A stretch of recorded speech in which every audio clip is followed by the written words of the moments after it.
Hello and welcome to the Shea Hates Everything Podcast, where we talk about video games, movies, comics, and other shit that matters. My name is Shea, and today I hate a lack of sleep. And my name is Kyle, and today I hate that there aren't more hours in a day.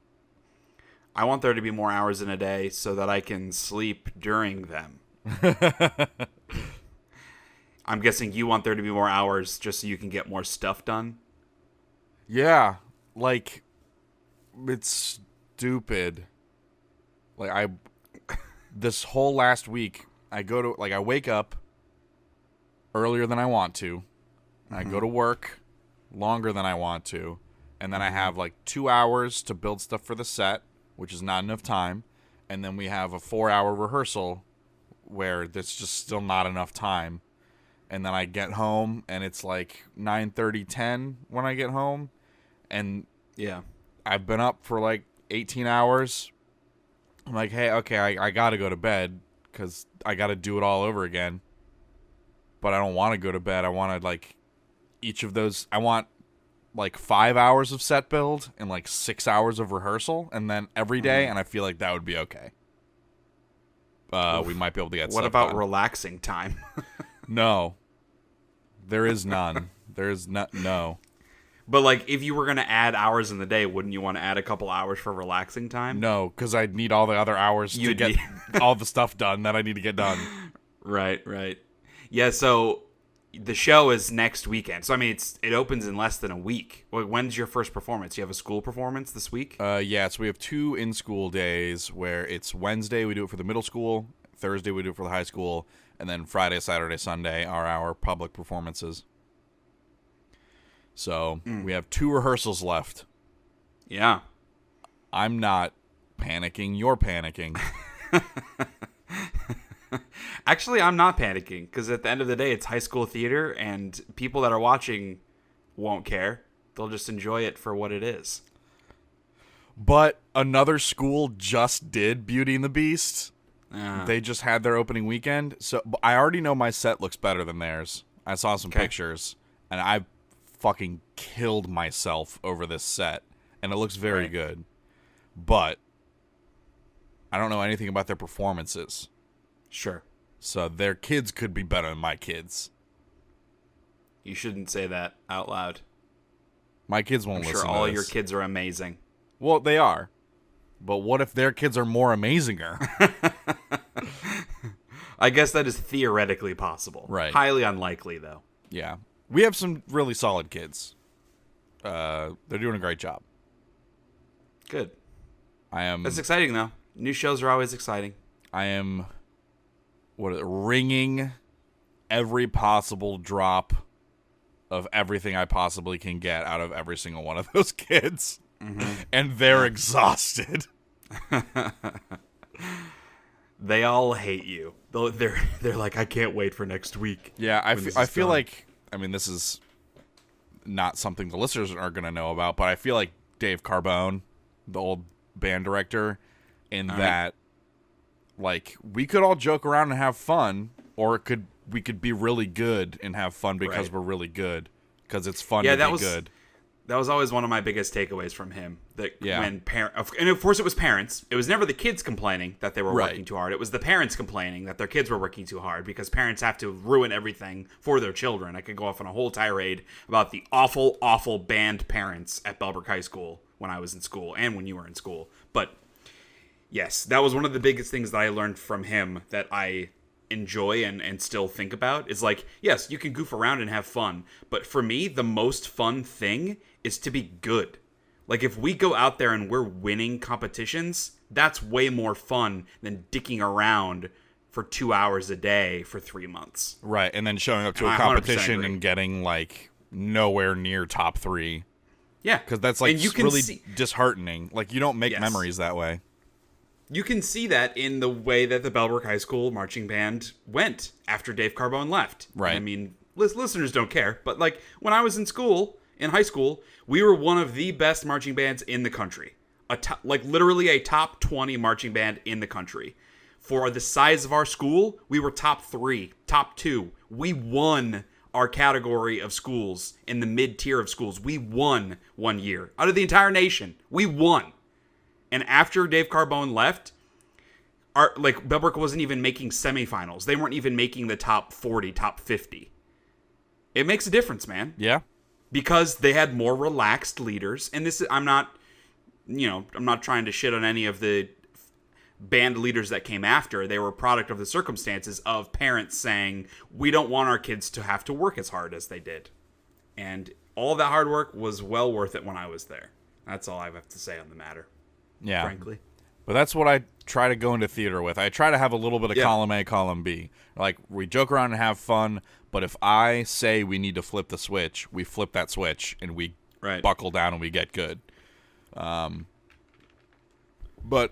trying to balance that is always fun. The kids have, like, there was a little bit of pushback when I flipped the switch initially, but now that, like, the show was quickly approaching, they felt the pressure, and that's always usually enough to, like, kick them into gear.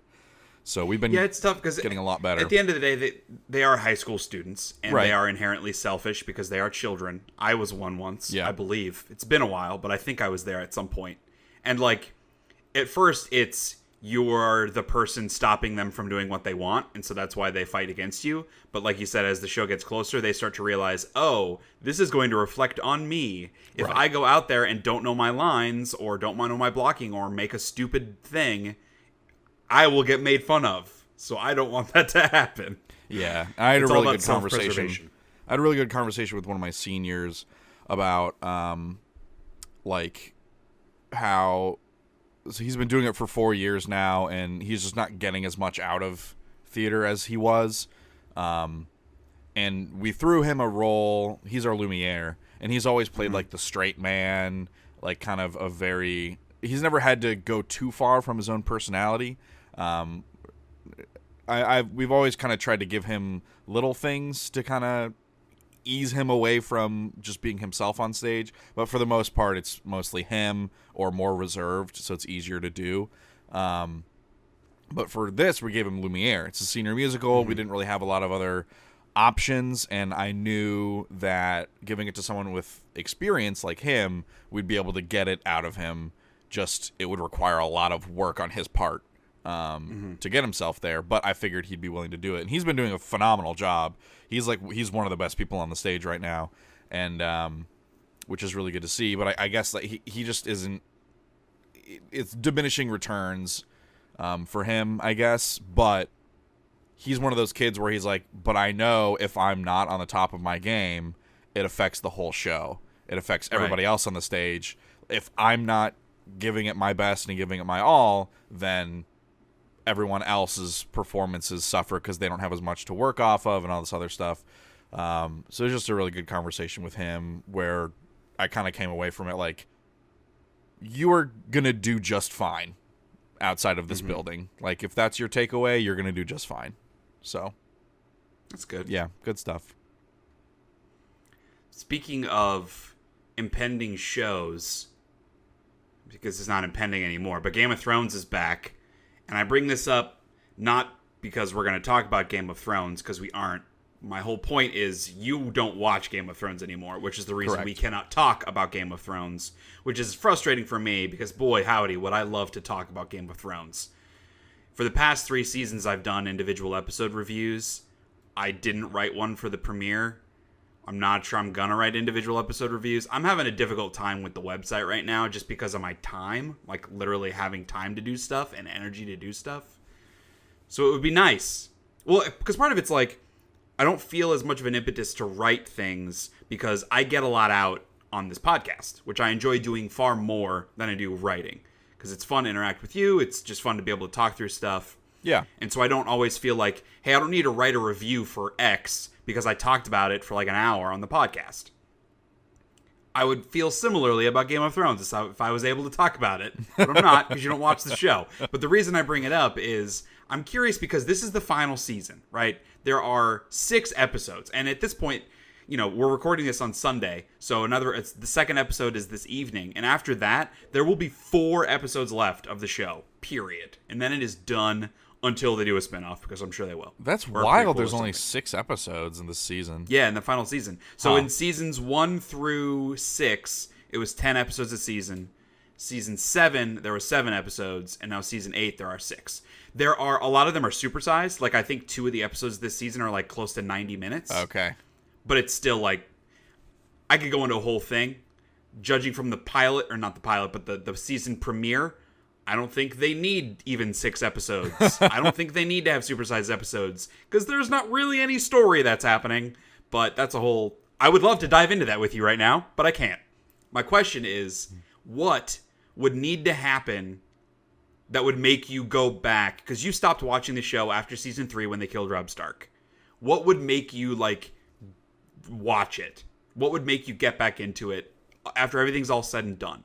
Is there anything that could happen on the show, or like something people could say? Because already, like, the majority of people are like, this is a top 5 show all time. And that's not enough to make you give it another chance. No. Is there anything, there's nothing that would make you watch Game of Thrones? Because the core part of Game of Thrones is that everyone can die at any time. Like, that's a core part of how that story is told. And it was. It's not anymore. But then I'm like, why bother watching and getting invested in characters that are just going to die? Because like, it's in about the early the journey seasons, and not the destination. The seasons that I watched, they die in like stupid, meaningless ways, and like that's way more frustrating. Like, you can kill characters off in a show, but you have to, like, because this isn't life; it's entertainment, which is like why I wouldn't want to watch this show. If it's trying to emulate life, I'm in the mood for entertainment, not emulating life in a fantasy setting. So, like, I'm gonna read books that are written way better than the show ever will be, and they have actual character development, and they do meaningful things with them, and when they die, it is for very good critical reasons, and they lead to new, great, better things. Like, I'm gonna go read books about that kind of stuff. I'm not gonna watch a show like that just kills people off because it's edgy. So I think that is, it's reductive, very dismissive, but because it's as factually inaccurate. No main characters on Game of Thrones die arbitrarily for no reason. It always throws a huge character turn for another character or launches another storyline. Like, the reason the war between the Starks and the Lannisters started is because they killed Ned. That sets the whole show into motion when he dies. And it, like, takes Arya down this path of revenge, which has led her to where she is right now. When Robb and Catelyn and Robb's wife get murdered at the Red Wedding, that is what really turns the tables from a viewer's perspective of, like, this isn't a fair world. Because when Ned dies, like, you can write that off as a one-off thing. Like, Joffrey's just such an awful, awful character, and he's gonna do whatever he wants. But, like, to be so heavily betrayed with Robb Stark, who's, like, winning the war, he's this heroic leader character, and then he gets murdered at the hands of guys that were supposed to be helping him in a place where he was supposed to be safe. Like, that launches the whole thing with Jon into action, where, I mean, in going into spoilers from our recent stuff, like, he leaves the Night's Watch to finally go out for revenge for his family and blah, blah, blah. And there's, a bunch of other details that we could get into. But I would really fight against the notion that, like, there are arbitrary or meaningless character deaths on the show, because there absolutely are not. They are surprising, because most shows don't do that. Like, 99% of shows would not kill a character like that. Okay, and I don't like that. But I feel like that's kind of a lame justification. Well, I just don't like it. Okay, if I don't like it, why would I watch the stupid fucking show? But why don't you like it, though? That's the problem. Because I like to see my characters that I connect with and support. I like to see them do great things and accomplish things, not get cut off in their prime before they're able to accomplish anything meaningful. I don't know. That's what, like, what you're saying. I guess that's one way to look at it. Is what you're saying, how it leads into someone else's character development. But to me, it's like, hey, they're killing the character I like, so they can force me to pay attention and try and get me to care about another character. So they're like, here's this thing you like, I'm gonna squash that. But here's another thing. Well, do you like this? Is that okay? It's like they're killing one thing and giving you another. I don't know. It's I think it's bad. That's kind of like stories, though. Because the story always ends and leads into something else. Like, that's television. But not before the first thing has had a chance to conclude or make a meaningful, momentous event happen. Yeah, and that's just, I mean, we just fundamentally disagree on, like, storytelling from that perspective, because to me, like, the resolution to a story is not the most meaningful or interesting part of it. It's the twists and turns throughout the middle of it. Like, and there are a lot of reasons, but I don't particularly care how Game of Thrones is going to end. Like, I need to know because I've been following it for so long, but I'm not like, oh boy, what's going to happen at the end? What's the denouement of Game of Thrones? Right. I want to see, how are we going to get to that point? What's the shit that's going to happen to get to that point? Because, like, I don't give a shit if every character dies. Like, honestly, for me, the most interesting way for Game of Thrones to end is for the White Walkers to win. For every fucking character on the show to die and the White Walkers to win. That's the most interesting way the show could end. And that sounds like you probably wouldn't enjoy that. No. Because then it's like, why did I just watch all this? Like, this pointless because struggle. It's not about the end. That's my whole point. It's not about the ending. It's about everything that happens that leads up to it. Like, do you read books for the final chapter? That's what doesn't make sense because I feel like you're applying this logic only to Game of Thrones and not to everything else. But I have to like the whole package. Like, if a book has a shitty ending, fuck that book. If the book has a shitty journey but a good ending, still fuck that book. You made me waste my time. Oh, see, and that's where I have an issue with it. Like, just because something has a bad ending doesn't completely take away all value of it. It doesn't completely, but it greatly reduces you just said to the point where I don't care about watching the show. You just said if I enjoy the journey but it has a bad ending, fuck that book. I wasted my time. You are saying that it has no value.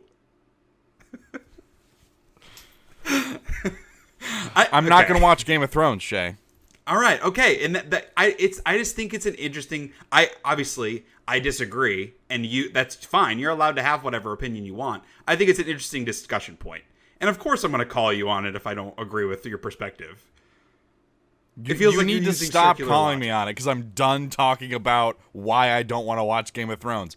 Everybody fucking asks me. Everybody's like, why don't you watch Game of Thrones? That makes me want to watch it even less. And I totally 100% understand that. That's not the perspective I'm coming from. I'm not trying to like. I want to clarify. That's not why I don't watch it. Is because people ask me why I don't watch it. But it's when a fandom when a fandom of a thing sucks, it makes you want to like the thing less. I 100% agree with that.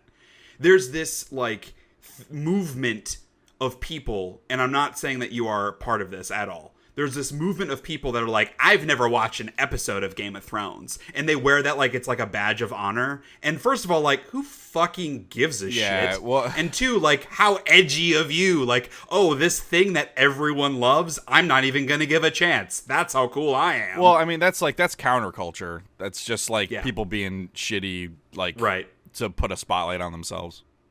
Yeah. So my point is, I am not saying at all that's what you are like. I totally get why other people view it that way of like, what? You don't watch Game of Thrones? What's wrong with you? That's not where I'm coming from. I just think it's interesting because you are an intelligent person. It's an interesting discussion because it boils it down. No, it boils it down because like this is a larger view that you have on like storytelling and characters in fiction.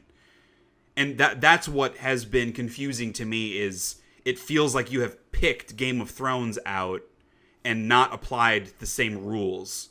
Because I know you say it, but I don't believe that like if you read a book and you loved every moment of the book, but then something dumb happened at the end, that you would totally throw it away. I wouldn't totally throw it away, but it would really sour my mood on the book as a whole. I would have a hard time recommending it to people. Yeah, I think that's fair. I don't know. And who knows? Maybe the ending of Game of Thrones will be amazing, or maybe it will be complete dog shit. At this point, my expectations are as low as they could be, like, I still consider Game of Thrones to be one of my favorite shows ever, but the quality of the writing and the storytelling has taken such a nosedive since, like, season 6 that my expectations are much more tempered than they were before. Yeah. Like, I've said it before, the show feels like fan fiction now. It's like, how can we concoct these awesome moments that the viewers want to see versus what will our characters do when faced with these circumstances? And that was what was so interesting about those first seasons, and why I bought all of the crazy shit that came out of nowhere, like Ned Stark dying, and like, because they all felt justified. They really felt like in this circumstance, this character would do that thing. It might be completely irrational. It might not serve a larger television storyline to kill off our main character. But in that circumstance, like, that's what would happen. He's a piece of shit that wants to show power, whatever. And I just think that that's really interesting and unique from a television show. Sure. So anyway.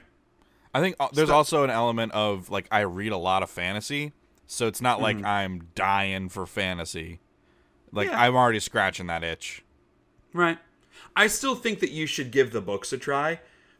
Obviously, a lot of the same big story beats happen, but because it's in text form, there's way more depth to all of those moments and a lot more build-up and justification that, like, those things might not bother you as much. And also the character perspectives are different. Like, in the books, Robb is a far less important character. Like, there's not as much focus on him, which I know he was your favorite character on the show, so that might even be more of a turnoff to say, oh, a character I really liked isn't as important. But my point is, they give more attention to other characters that might make you like those other characters more, if that makes sense.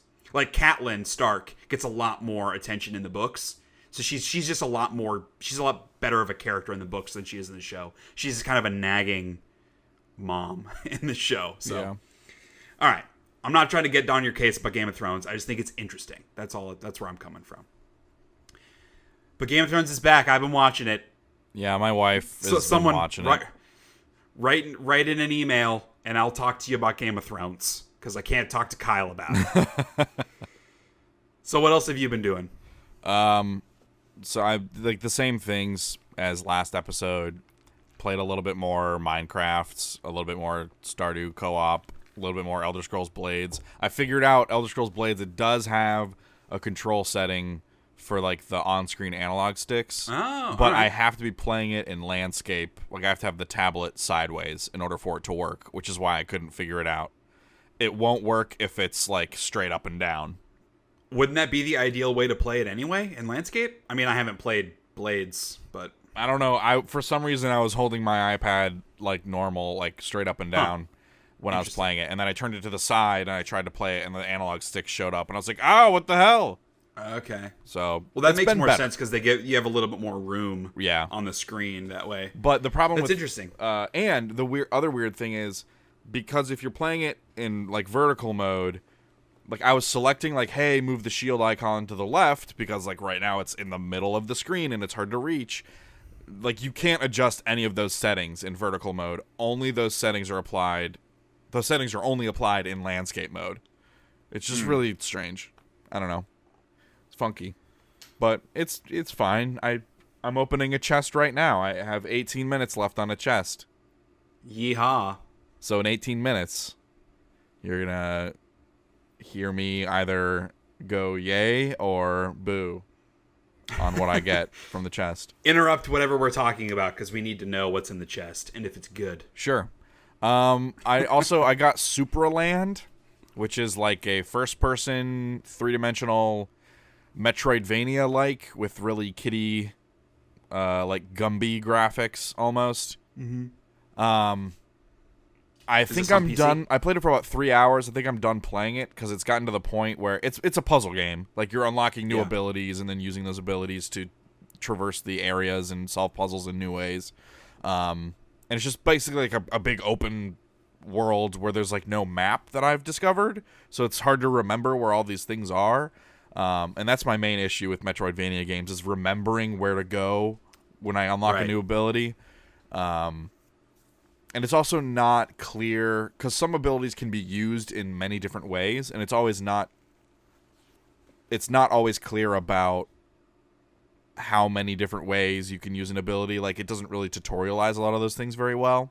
It kind of gives you the basics, but then there's always, like, with an ability, there's always, like, a crazy thing that you can do that it doesn't tell you can do, but it's kind of necessary to get places.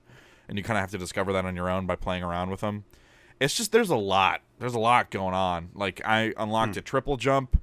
I unlocked the ability to, like, spawn these cubes. I have all these combat skills, and I now have, like, a laser gun. I have a gun that can absorb balls of light, and I have, like, a... there's like painting, the whole painting thing where you can bring items and put them in this like pipe, and then put an item in the pipe, then the pipe will turn a different color, and then it turns the item a different color. And you can like paint stuff different colors. Like there's key cards. There's like blank white key cards you got to bring to a pipe and like put a red flower in it, and it'll spit red paint onto the key card. So you have a red key card, or you can do green or yellow, whatever color you need. And it's just like a lot of weird stuff. And the game tries for a sense of humor. It doesn't really resonate with me, but some people might find it funny. It's just very like culture referential, in a way that's maybe not that great. Are you playing this on PC? Yeah, I think it's only on PC. Is it a new game? Like, did it come out this year? Or? Yeah, it recently came out. Where did you find out about it? Giant Bomb did a quick look. Okay, I figured. It's just really strange. I don't know. I'm not usually into Metroidvanias, but this one was like, dude, Harry, he's squeaking his toy. Could you not? I could see him on the camera just staring at you. What a goober. He's all right. He's just our little sound effects. Yeah. Control your background. Dude, quit squeaking. Harry. Come here. I'll pet you so you stop. But yeah, I don't know. I'm not usually into Metroidvanias, but I don't know. I decided to pick this one up because it seemed different enough. Like, it had a sense of humor, and it was 3D, first person. I don't know. I'm probably done with it. Played for 3 hours. Is there combat? Yeah, it's not good, though. It doesn't feel good. Because it felt more like just like a puzzle game than a Metroidvania game. But if you are fighting stuff, I guess that makes a little more sense. Yeah. There is combat. I would say it's probably not that great. I did just get an ability that lets me levitate off of metal objects. So if there's like a pipe running up a building, I can hold a button and I levitate up alongside the pipe, and I can go all sorts of new places now. It's like super crazy. And I'm like, I don't want to. This is another thing that I got to go back through all these areas and check stuff out. I don't want to. Yeah. I definitely get like that with the Metroidvania games. Sometimes, if it's good enough, like when I played Guacamelee 2 this last year, that I wanted to go back and explore just because I enjoyed the moment-to-moment combat. But if you're not getting that much out of the actual moment-to-moment stuff, why would you want to backtrack? Right. It's a pretty hard sell on a game like you really need to nail the moment-to-moment stuff in order for people to enjoy that back and forth. Like, it just feels like a lot of Supra Land. Yeah, Supra Land. It's a lot of like name. Going back. I mean, you're getting like new upgrades that are always weird and kind of wacky and interesting, I guess. But those upgrades only serve to like go get more upgrades, if that makes sense. Right. I don't know. My current quest there is to go get the MacGuffin, which is kind of a funny thing. It's like, hey. Oh, it's actually called the MacGuffin? Yeah. That's funny. Yeah. They're like, oh, I heard if you get the MacGuffin, it moves the plot forward. Like, that's pretty funny. Pretty good. Yeah, that's a good bit. There's some good stuff. Well, cool. I don't know. What have you been playing? Yeah, I mean, a lot more Pokemon Let's Go still. I have all 8 badges now. My guys are like level 62-ish. And so I have Elite 4 yet to go. Originally, like for a while, the combat was relatively challenging. I talked about this last episode, just of like the AI is smart enough to use moves that your guys are weak against. But now I'm so high level, and I have all the most, like, my Charizard has Fly and Flamethrower, and Fire Blast. You and I cannot talk this episode. I'm getting words out of order. Whatever. And like my Hypno has Psychic and Hypnosis and Dream Eater. I have Surf. Like, I have all the most powerful moves, and so I can still I can still beat most Pokemon in like a single shot of something. Yeah. So the challenge has gone away a little bit. And I don't think I'm like too high level or anything. It's just because I have all the most powerful moves. So that's a little bit like, I do have a correction from last episode. Aaron, our good buddy Aaron, wrote in on Facebook to inform me that the great, excellent catch ratings do have an impact on your ability to catch Pokemon. Okay. Which I verified. I looked it up and I verified it. So thank you, Aaron, for calling that out. Nice. I will say it still sucks ass and it doesn't do enough. Okay. Because even if I'm catching, I am using an Ultra Ball. It's orange, which is like the best thing that you can get for a lot of these later level Pokemon. You can't get yellow, you can't get green. So it's orange. I get an excellent throw on my first throw, and it still pops out after one bobble. That's my point. Regardless of what all the little systems are that affect the catch percentage, it's too low. That's the core problem. So I don't give a shit if it's red or if it's orange or if it's excellent or great, or if it's the gray circle, or if it's moving or standing still, use berries, what kind of balls. I don't give a shit. Just let me catch them. I gotta catch them all. And now I have to blame you, Aaron, for this. No, but I appreciate the correction. I was factually inaccurate. I don't want to misrepresent. But my core complaint remains. And in fact, it's even worse now. Because that just proves that even doing the best thing you could possibly do doesn't matter. Okay. So now I just got to fight the Elite Four. And now I have a little bit of anxiety of, what am I going to do after I beat the Elite Four? Because I'm not going to continue playing. But this has been my go-to game when I'm watching Penny. Or we're sitting in front of the TV, or I'm just trying to kill an hour or whatever. And I won't have a go-to game anymore, so I need to figure something out. Maybe I can play some more Mario Kart or something. Final Fantasy X and X-2 HD just came out on Switch. Yeah, I just replayed those not that long ago. All right. On the PS4, a couple years ago when it came out. Final Fantasy X is one of my all-time favorite games. Yeah. But and again, that's not really a game I want to sit down and play for 20 minutes. True. So, but yes, I did see that they came out on Switch, and I was like, There's another game, Ape Out, which is out on Switch, which is like a Hotline Miami, but you play as a gorilla, and it looks really dope. Okay. And I want to check that out. But it's not like a mindless game, and that's what Pokemon is. It's mindless. Because you have to turn off your brain, because if you don't, you'll throw your Switch at the wall when you fail to catch your level 13 Drowsy for the 8th time with an Ultra Ball and an excellent throw. So... In addition to Pokemon, let's go. God, I can't deal with it. So there's been some stuff going on personally that has made me kind of depressed, and not in a really aggressive way. And to clarify, it's nothing with my daughter. She's amazing. But just been some stuff that kills my energy and kind of saps my happiness. So I wanted something that I could just sit down and kind of zone out on. So I booted up Fallout 4 again on PS4, and I had a ton of mods loaded from last time I was playing, and I originally quit my modded playthrough because I glitched out in the Brotherhood quest line when you're talking to Paladin Dance, and you get the little side quests, and then you go to a place, and when you come out, that's where you see all the Brotherhood blimps and stuff. Right. It's like that. One of the coolest moments from Fallout 4.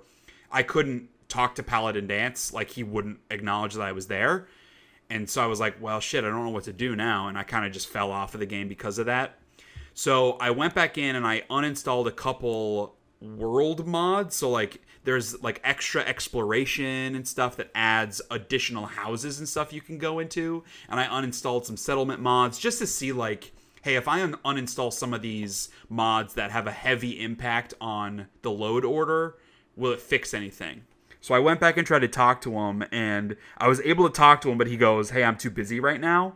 So I don't know if that's going to fix the problem. So I went and I did 2 side quests from the little helpers, but I have not gone back to return them yet. Okay. So hopefully he'll talk to me now. and that will fix that problem. Because I just wanted something, like, I just want a game that when I want to sit down for an hour and I don't want to play Pokemon Let's Go, I want something else to play on my television. And Fallout 4 could very easily scratch that itch. But if I'm always worried about quest lines and stuff bugging out, and like the Brotherhood quest line, that's one of the biggest quest lines in the game. And if I can't play that whole quest line, it kind of sucks. So we'll see. Hopefully that fixes the problem. But yeah. I still have like an evergreen mod that kind of updates the visuals and adds like a bunch of greenery just to make it a prettier experience. And then I have a couple of settlement mods that like additional furniture options. And I have a multiple followers mod, which is cool because I'm rocking with Dogmeat and with Curie, the Robo version at the moment. And I have a bunch of like weapon mods and some armor mods, that sort of kind of like frivolous stuff because you can't do that much on PS4. But it would be really fun to play just as a new experience on Fallout 4 because I love that game. But if I can't play some of the quest lines, it ruins it. Right. So you talked last episode about Umbrella Academy. Yeah. So I wanted to check it out. I made it through an episode and a half and stopped. Okay. I understand from listening to you talk about it that it gets better as it goes. Like, it makes not an awesome first impression with some of the characters, but it gets better. And I just kind of decided I don't have the patience. The Klaus character is one of the most annoying characters in recent television history that I can think of. I hate him so much. The actor is unbelievably annoying. And none of the other characters were interesting whatsoever. Like, they were all felt very flat. And there's like these backstories, and it's the end of the world. There's time travel, and I'm just finding a lot of that to be very cliched. And there's a bunch of mysteries that they're trying to build about the dad and the time travel dude and the end of the world, and there are these people hunting him, and I just didn't really care about any of that. So I'm kind of like, I gave it a shot. I will accept that it gets cooler as it goes, but even after listening to the last episode, you had mentioned that the actual resolution is pretty stupid. Right. So that makes me like you said, it's harder to recommend when the ending is bad. Yeah. That makes me less interested in seeing the rest of it, knowing how that might go. And then the rest of the stuff that I've been watching is just same shit.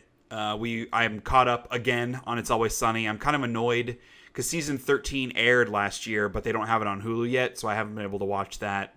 We watched up through season 3 of Arrested Development.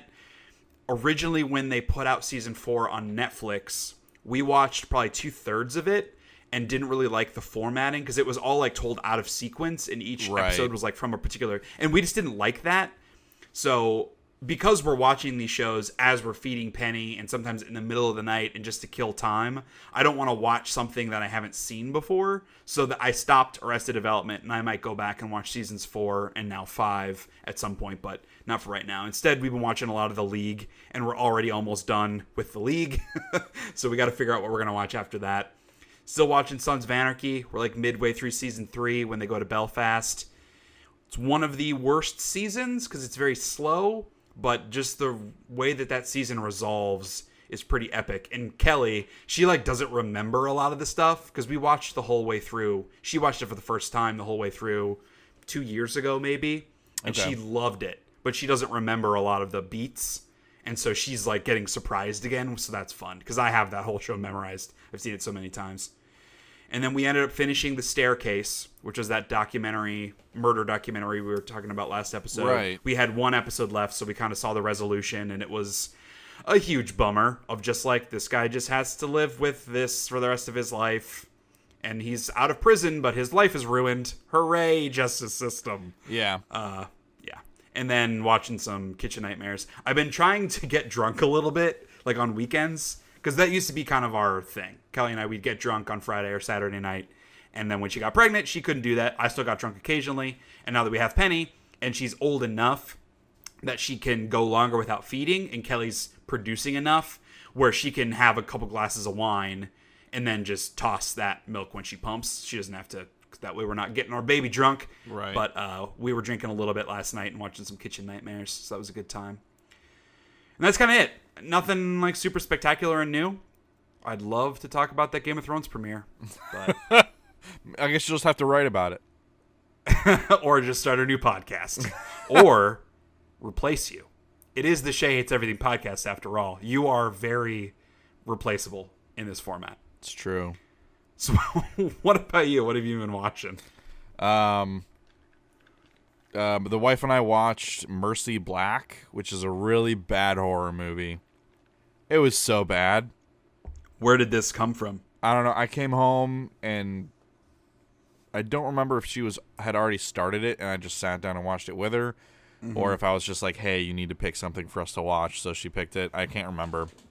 And is this a Netflix movie? Or is it just on Netflix? It's on Netflix. I don't know if it's a Netflix original or not. I don't think it is. But it was very bad. What's the conceit?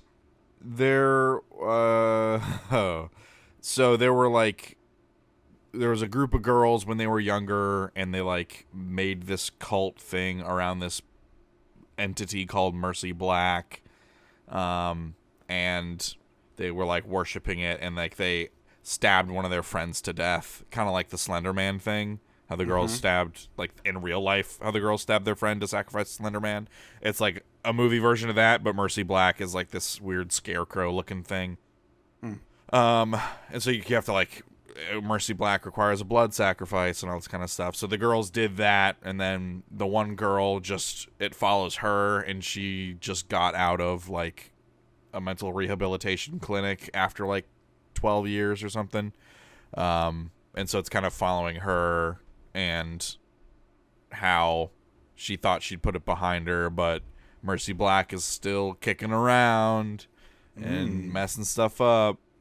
All that cantankerous Mercy Black just causing all sorts of problems. It was so bad. The acting was just like garbage tier. Well, it's like teenagers, right? No. Oh. Because she was like 11 or 12 when she did it. And it's been like 12 years. So we're talking like mid-20s or like mid to late 20s people. And some early 30s people. And they're all really bad. Well, I was going to give it a bit of a pass for having child actors, but not so much. No. So that was terrible. And then the wife and I watched all of Sabrina season 2. Yeah, what's the name of the show? Or it was Chilling Adventures of Sabrina. Chilling Adventures. This was actually, it was technically season 1 part 2, I think. It was pretty good. There's some stupid stuff that happens, but most of it's pretty good. You felt similarly about the first season, if I recall? Yeah, some stupid stuff. It's kind of dumb, but it's fun. Yeah, it's fun. This one is less fun, and it is a little more serious. Okay. But there's cool stuff that happens. Cool witchcraft stuff that happens. And then this last one. So I like Bear Grylls. Who doesn't? He's a cool guy. Yeah. Got a great accent. Man vs. Wild is a great show. He's like Jason Statham, but actually cool. Yeah. Recently, on Netflix, they released a show called You vs. Wild. Right. Where it's Bear Grylls, and he's put into survival situations, and you get to pick for him what he does. And his success of whatever mission he's on, if it's like rescuing a doctor who has an important medical package for a village whom you never see in the episode, she just is fake. Okay. And whether you're there to rescue her, or there's a dog that is that was abandoned in like a snowy wasteland. Got to go rescue this dog because it's a rescue dog. You get to pick. You get to pick if he rescues the doctor or the dog? Kind of. Because, well, no, you get to, so that they're separate episodes. Yeah, I know. I was just making a joke because everyone would choose to rescue the dog. Well, of course. Like the So it's like the Bandersnatch thing where you make choices. Yeah. It's that, but it's like Man vs. Wild. And most of the choices, so the first episode you can kind of make whatever choice and it's fine, but from then on, like if you make the wrong choice, like the medicine floats down the river, or like Bear gets sick from eating a bad thing, so he needs to call in like the rescue chopper to come get him, and the mission's aborted and you have to restart from the last choice. Stuff like that. So it's like, why give me the choice? Like, the first episode made sense. It was like, do I go down this path or this path? And they're very different obstacles that you encounter down both the paths. But then it just becomes like, hey, there's a right or wrong answer.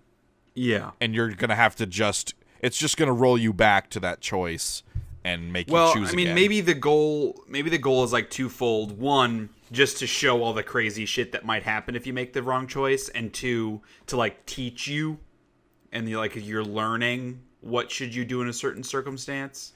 I guess it's just so like surface level stuff. Yeah. Like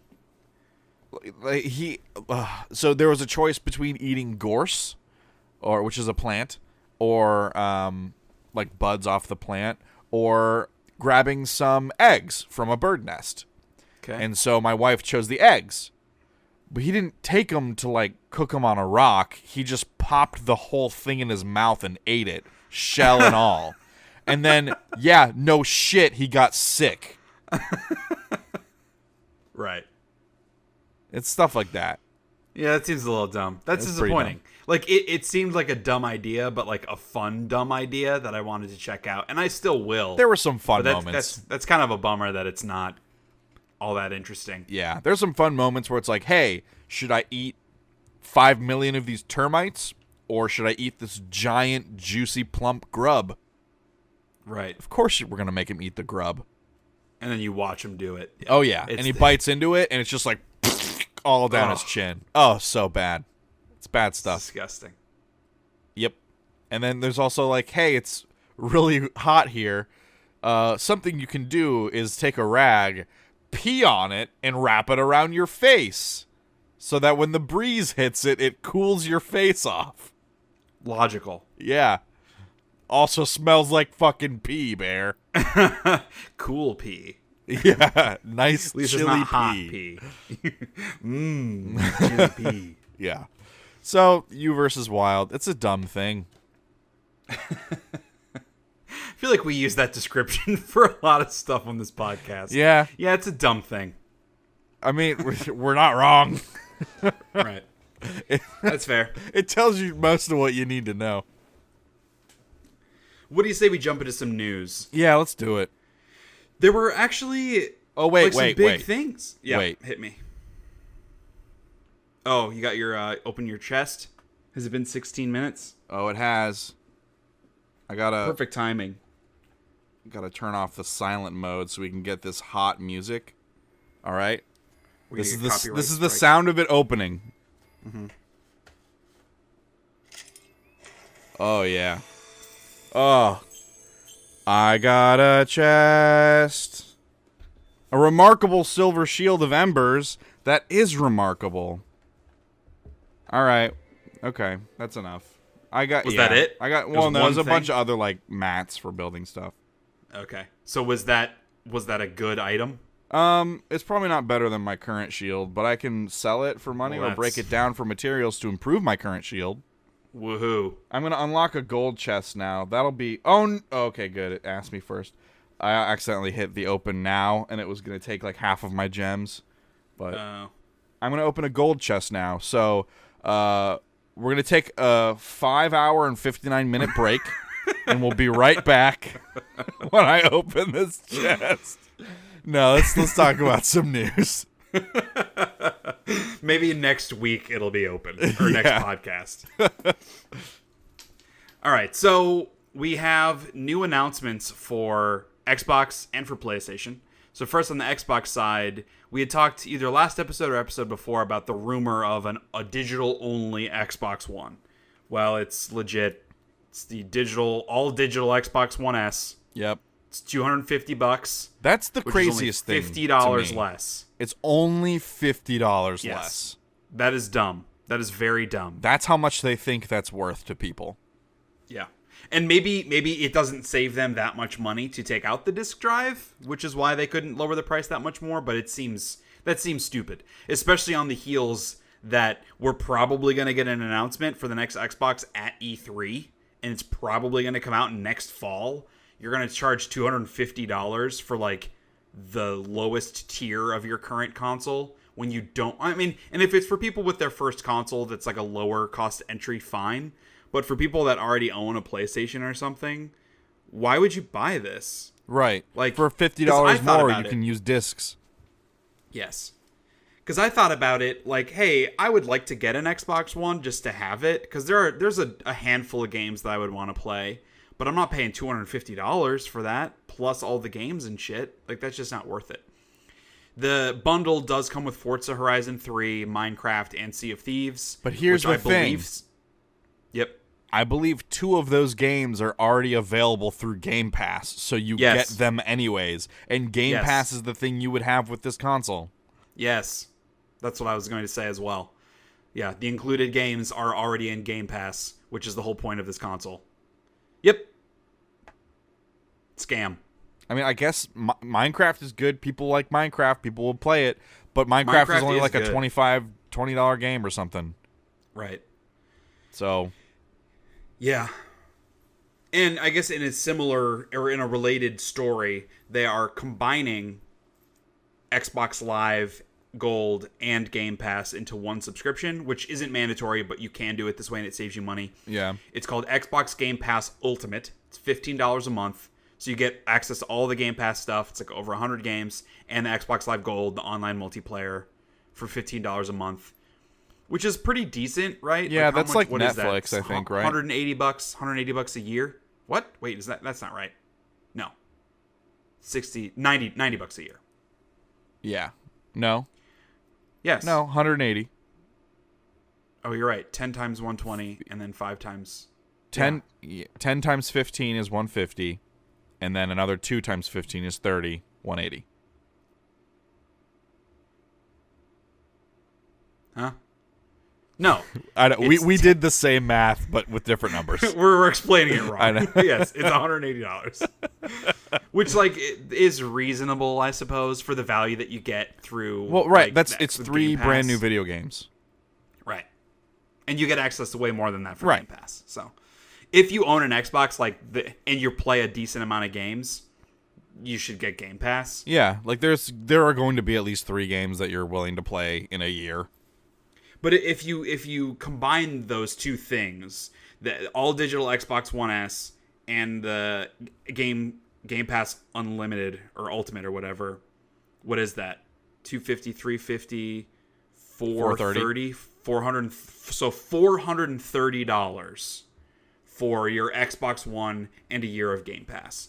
That starts to feel like not as good of a deal to get a digital-only console, and that's the only access you're really going to have to... I mean, you can still download games, obviously, but I didn't see in the story on Game Informer, did they give specs for the all-digital? Like, is it a terabyte hard drive, or is it 500 gig? Oh, I don't know. I think it's a terabyte, which would be helpful.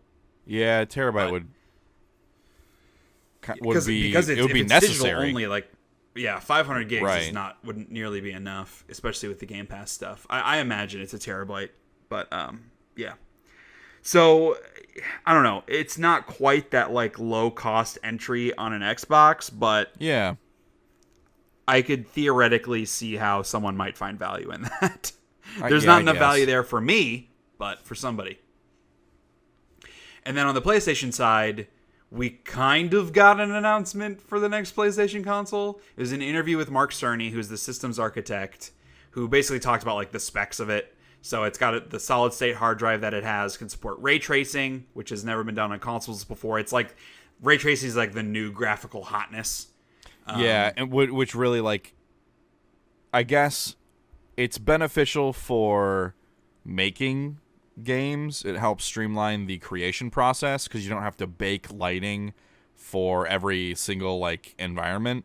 But like developers have found ways to simulate realistic lighting in games. It's like they already like I don't get why ray tracing really matters that much. Other than the creation process, I guess, is it takes a little less time, and depending on the engine that you're working in, you don't have to then render and bake lighting for like 48 hours. Well, and I will say, and this is coming from a non-game developer, but what I have read in reaction to this, the lighting stuff is one of the things that really contributes to long load times. And so they also showed a use case of Spider-Man running on a PS4 Pro versus on this PS5 dev kit. And to load into the world in PS4 Pro for Spider-Man, it was like 15 seconds. And on this dev kit, it was 0.8 seconds. So that's not different. Just the lighting stuff. It's everything. That's part of the solid state hard drive that they have in there. But all of that adds up to just a much more powerful console. I can't really speak to the graphical fidelity side. Like they say it's going to support 8K, which no one has, so who cares? Right. But like that side of it, I can't really speak to. But at the end of the day, it's just a faster running, more powerful console. The same way every console launch is. Right. I don't know if it's as big of a leap as we had between 3 and 4, which wasn't at that big of a leap. The leap between PS2 and PS3 was a huge technical leap, so I don't know where it fits on that spectrum, but getting down on load times is a very positive benefit. One of the other things that's positive for this is that the existing PSVR stuff will all still work with the new console. They didn't really talk about what their plans for PSVR is, other than they're going to continue to support it, which of course they would say that even if they weren't. Right. And that the console will be backwards compatible with PS4. So for folks that are worried about getting left in the dust or whatever, don't need to worry about that so much. I guess in the interview, I didn't read the full thing, but I guess he made some kind of comment about Death Stranding potentially being a bridge game and coming out like Twilight Princess did for GameCube and Wii. Wii and Wii U, rather. Breath of the Wild, I mean. I don't know what I'm talking about. What Zelda game was that? It wasn't Breath of the Wild. Yes, it was. It was Wii U and Switch. Was it Twilight Princess? Well, Twilight Princess was GameCube and Wii. Okay. Back in the day. Whatever. But yeah, Breath of the Wild was Wii U and Switch. Yes. So similar instances. But point being, he might have accidentally teased that Death Stranding would come out on PS4 and PS5, which might give an indication of when that game's coming out-ish, and when the console's coming out-ish. It could be next fall, whatever. But it also begs and it brings into question, like, the other games that Sony has announced, what are those going to hit on? Because if we are going to assume that this console is coming out next fall, and that Sony isn't at E3, they, as of now, have not announced any Sony-specific events, like during E3, around E3, or at the end of the year even, like the PSX, whatever. So the story that they are telling is we don't really have a ton to announce right now. Could that mean that, like, we're not, Ghost of Tsushima, Death Stranding, Last of Us Part 2, those are the big announced PlayStation games. Could those all be PS5 or PS4, PS5-ish games? My guess is those would all, because those games are too big for them to release solely on a new console. I bet those are all bridging games. Why are they too big to only release on a new console? That's what you need. You need big games to get people to invest. But in if you console. just released they just released the PS4 Pro, like they're not. A couple years ago, people aren't gonna buy a new, slightly more powerful system.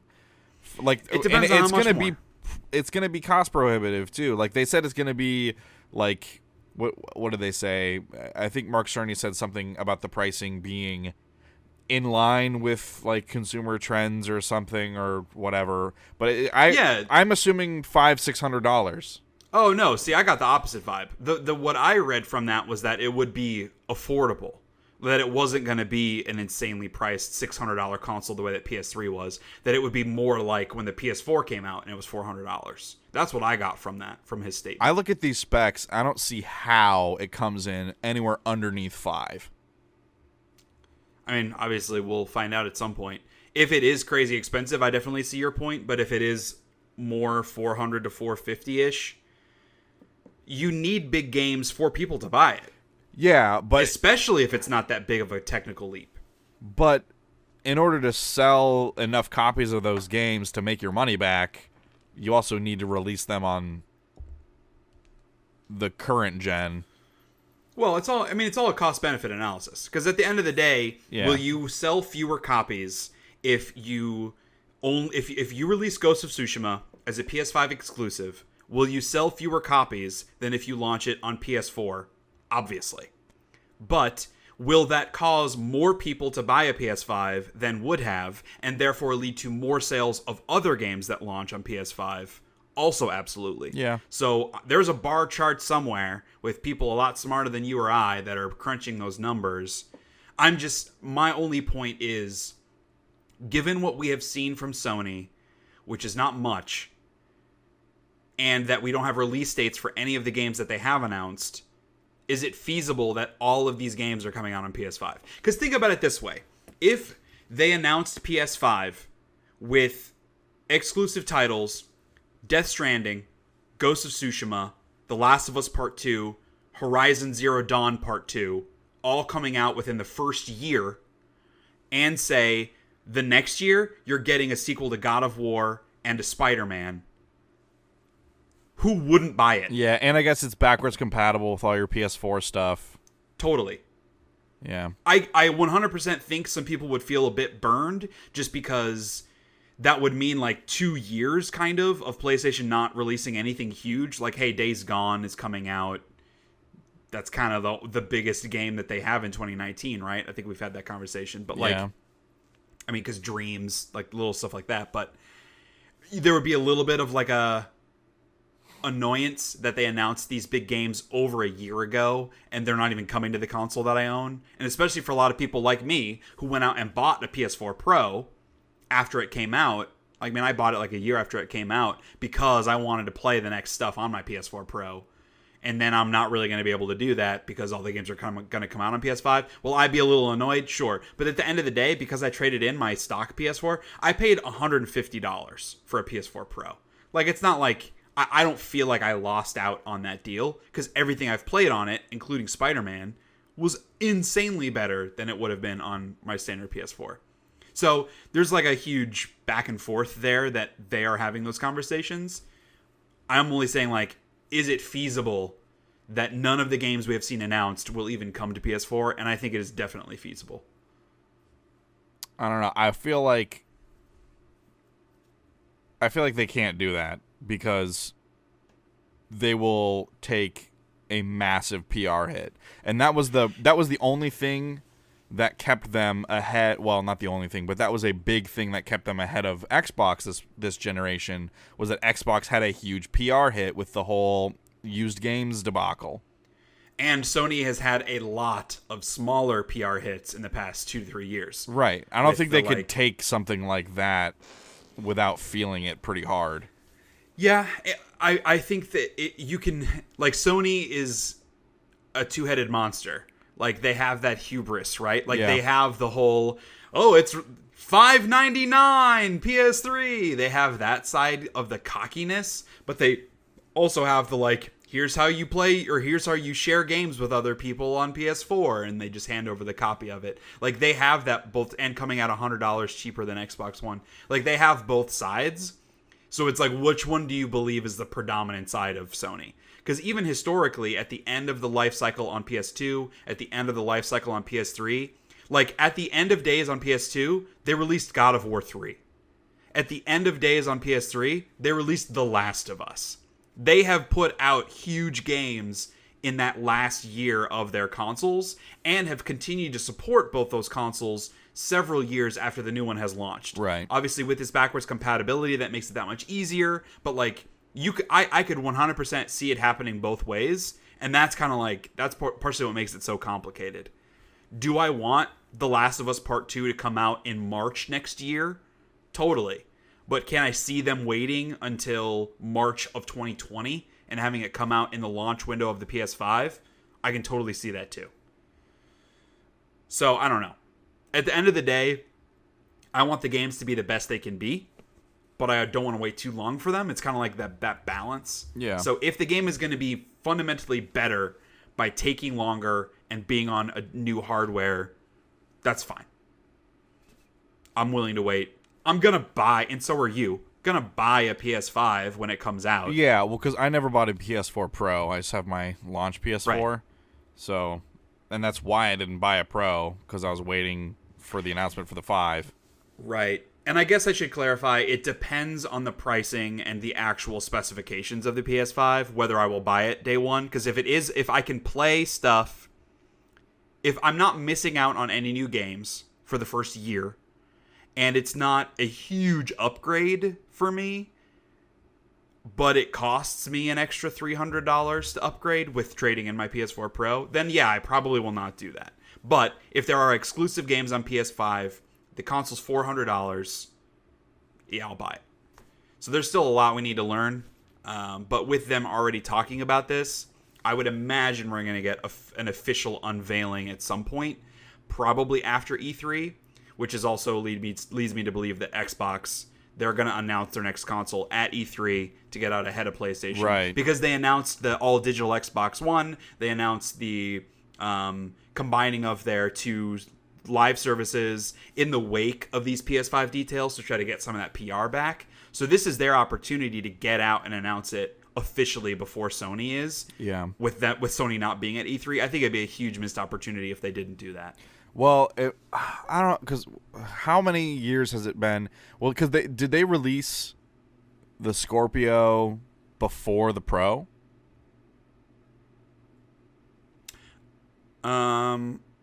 The Xbox One X came out after the Pro. Okay, so it's been less time since that than the Pro even. So I wonder Correct. if they do announce that, or if they just focus on their impressive slate of games that, hey, all coming to Game Pass. Yeah. I don't know. I wonder what the play is. Yeah. I mean, I feel like they would, if that's what it is, they need to find an additional reason to upsell someone on an Xbox One X. Because similar to their like super expensive controllers, they've always pitched the Xbox One X as the premium hardcore version. Right. It's not the thing that is for everyone. So if they're going to continue with just the Xbox One S and the Xbox One X for the next 2 years, they need something to upsell on people. Unless they're just giving up on that and just really trying to push Game Pass, which is possible.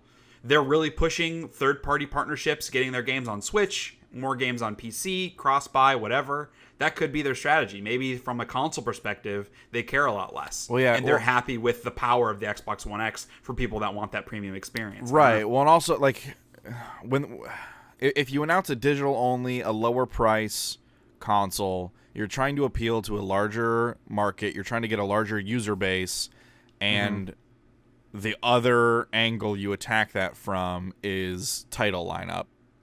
Like, because the whole thing about the digital Xbox is Game Pass, and you need the games on Game Pass that people are going to want to play where they see it, because people are going to do their own cost-benefit analysis for their own finances and their own situations. So you need to have a wide slew of games available on it.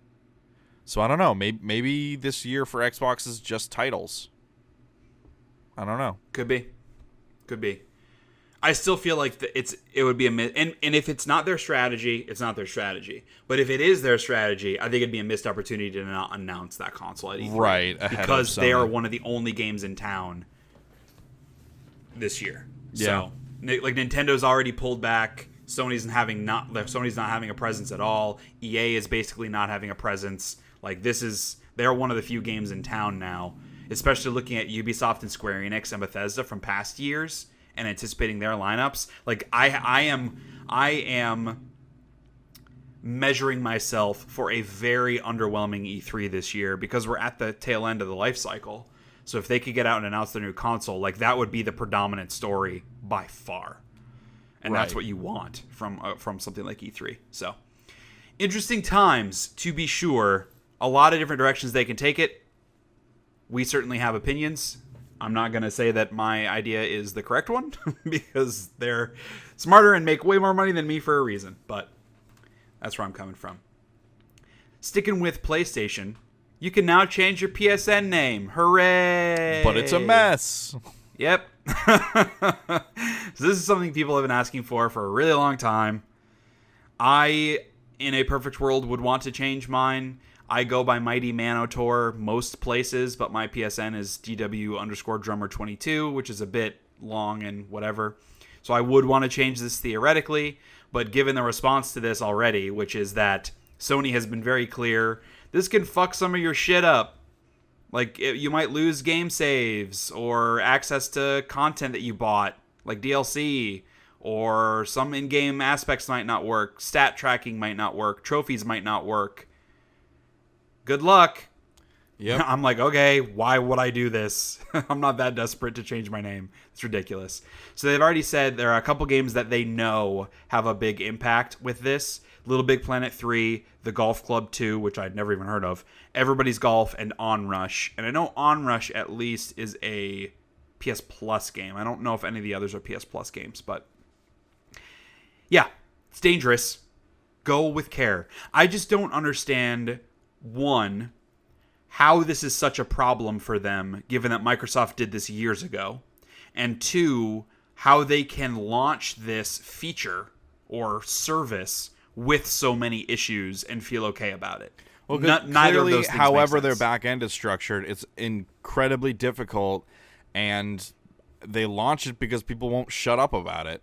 It's like, well, right, look, but they're we found a launching way it to and make it's bad. Found a way to duct tape it we found a redneck fix for this thing. Yeah. If you want it, it's there for you. If you don't care about these issues, it's there for you. I think this is also them, like, talking about PS5.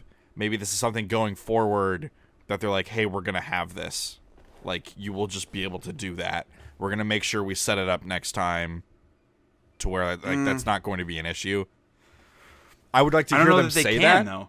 It's still the same but they haven't framework. said that. And at the end of the day, you can do it once for free and then they charge you for it. So they can't, like, launch the PS5 and say, oh, you can change your name for free, because then the people that changed their names and paid for it will be pissed off.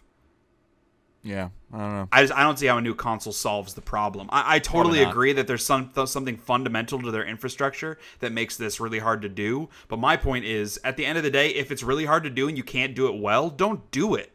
This is bad. They should not have launched this way. They should let people continue to bitch about it and stick to their story of, it's just really hard for us guys, we're sorry. That's like, and then leave it at that. Don't put out a half-baked service like this that could potentially fuck up people's games. I don't know. It's kind of frustrating for me to see. But I'm also a person that doesn't, like, I'm not super invested in trying to change my name. So maybe for people that are casual, that have had their same gamer tag since, like, they were 12 years old, and they want to get rid of their XX420 Ghost XX name, and they don't care that it'll screw up some of their old games, whatever. All right. Crap ton of Star Wars news. Let's do it. So Star Wars Celebration happened. So we learned a shit ton about that in Disney Plus.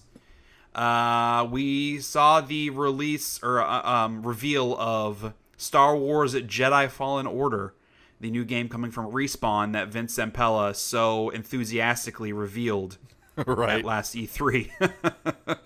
Yeah, it's a game. It's coming out. Here's the name. So it was a CG trailer, just a story trailer, which I'm a bit of two minds on. Like, it doesn't do a ton for me just to see CG cutscenes anymore. Yeah, because everything looks so amazing, and you can cut it up however you want to make it look good. Like, until I see gameplay, I'm not going to be as excited for a game. Right. However, this at least confirmed that this is a story-focused single-player game. And they even reiterated, this is in EA too, reiterated this is a single-player game, no microtransactions. Please, God, stop hating us. We're doing what you want. Please leave us alone. I think that was in the press release. So, yeah, my kind of response to this was, it feels like a new Force Unleashed. Not in terms of like gameplay or over-the-top nature, because we didn't really see any indication of that. But just that my assumption is that it is like an action-y story focused. I mean, it's single player. Like, that's the last Star Wars game I can think of that was like that. Yeah, so that's just it's the vibe third that I person. Got. Right. Like, you're gonna have force powers. Mm-hmm. Yeah. So, like, I saw on Twitter someone posted, like, in response to this announcement, like, all right, gamers, this is your time to step up. If you really think that single-player games are important, you need to go buy this. No. And I was like, fuck off. I'm not just going to arbitrarily buy a game so they make more games that are like that game. If it's good, I'll buy it and I'll support it. But, like, I'm not just so desperate for more single-player games that I'm going to buy any single-player game that comes out regardless of its quality. But you know, if this game comes out and it sucks and it doesn't sell well, you know EA is going to be like, guys, we made that single-player Star Wars game you were asking for and you didn't buy it. We're not going to make it anymore. Yeah, but then the response idiots. is everybody is going to respond, yeah, you made a bad game, so we didn't buy it. Like, that they can say that argument all they want, but that's not gonna go 2 feet over the internet. But from a corporation, that's all they care. Like, to their stakeholders, that's all they care about, because they don't care about us, Kyle. EA doesn't give a shit about you or me or any consumer. They're a business. They care about their investors and their stakeholders. And they can say to their stakeholders, see, guys, we put out Star Wars Battlefront with a shit ton of microtransactions. Everyone bitched about it, but look how much fucking money this game has made. We put out Star Wars Jedi Fallen whatever, single-player game, no microtransactions. It only sold 3 million copies. We barely made money on it. Guess we better make Battlefront 3 with even more microtransactions, right, guys? That's what's going to make us money. That's what I'm saying the response is going to be. But at the end of the day, I'm not going to buy a game because I want to see more single-player games. Sony has already proven that they are capable of selling single-player only games and making a ton of money on them with God of War and Spider-Man and Horizon Zero Dawn. But third parties have definitely struggled with that more, with few exceptions of, like, franchise games like Assassin's Creed. Right. But back to the game. In an interview that Game Informer did, they learned a little bit more details about the characters and stuff. So the main character is Cal. He's a Jedi Padawan that never finished his training, and he's obviously hiding after the Purge after Episode 3. You see a shot of his Jedi mentor, who's like Cere or something. I don't know how you pronounce her name. It's Cere. And that's his mentor throughout the game, who is a Jedi, but is not his original Jedi Master, they clarified. So maybe his actual Jedi Master is a character we know, but clearly that dies during the Purge. The little Wally droid that you see in a couple shots is BD-1. That's like his friend droid companion that's with him all the time. They showed new enemies called Purge Troopers, which have made appearances in the comics previously, but this is the first time they're being in like a video game or anything like that. And they kind of like adapted the stuff from the video games, that they accompany the Inquisitors, which are some of the people that are like in charge of hunting down the Jedi. So they're like the main enemies of this. And then the planet that you see that like the ship is on with the big looking Sarlacc pit thing, it's called Braca. It's like a shipbuilding world for the Empire.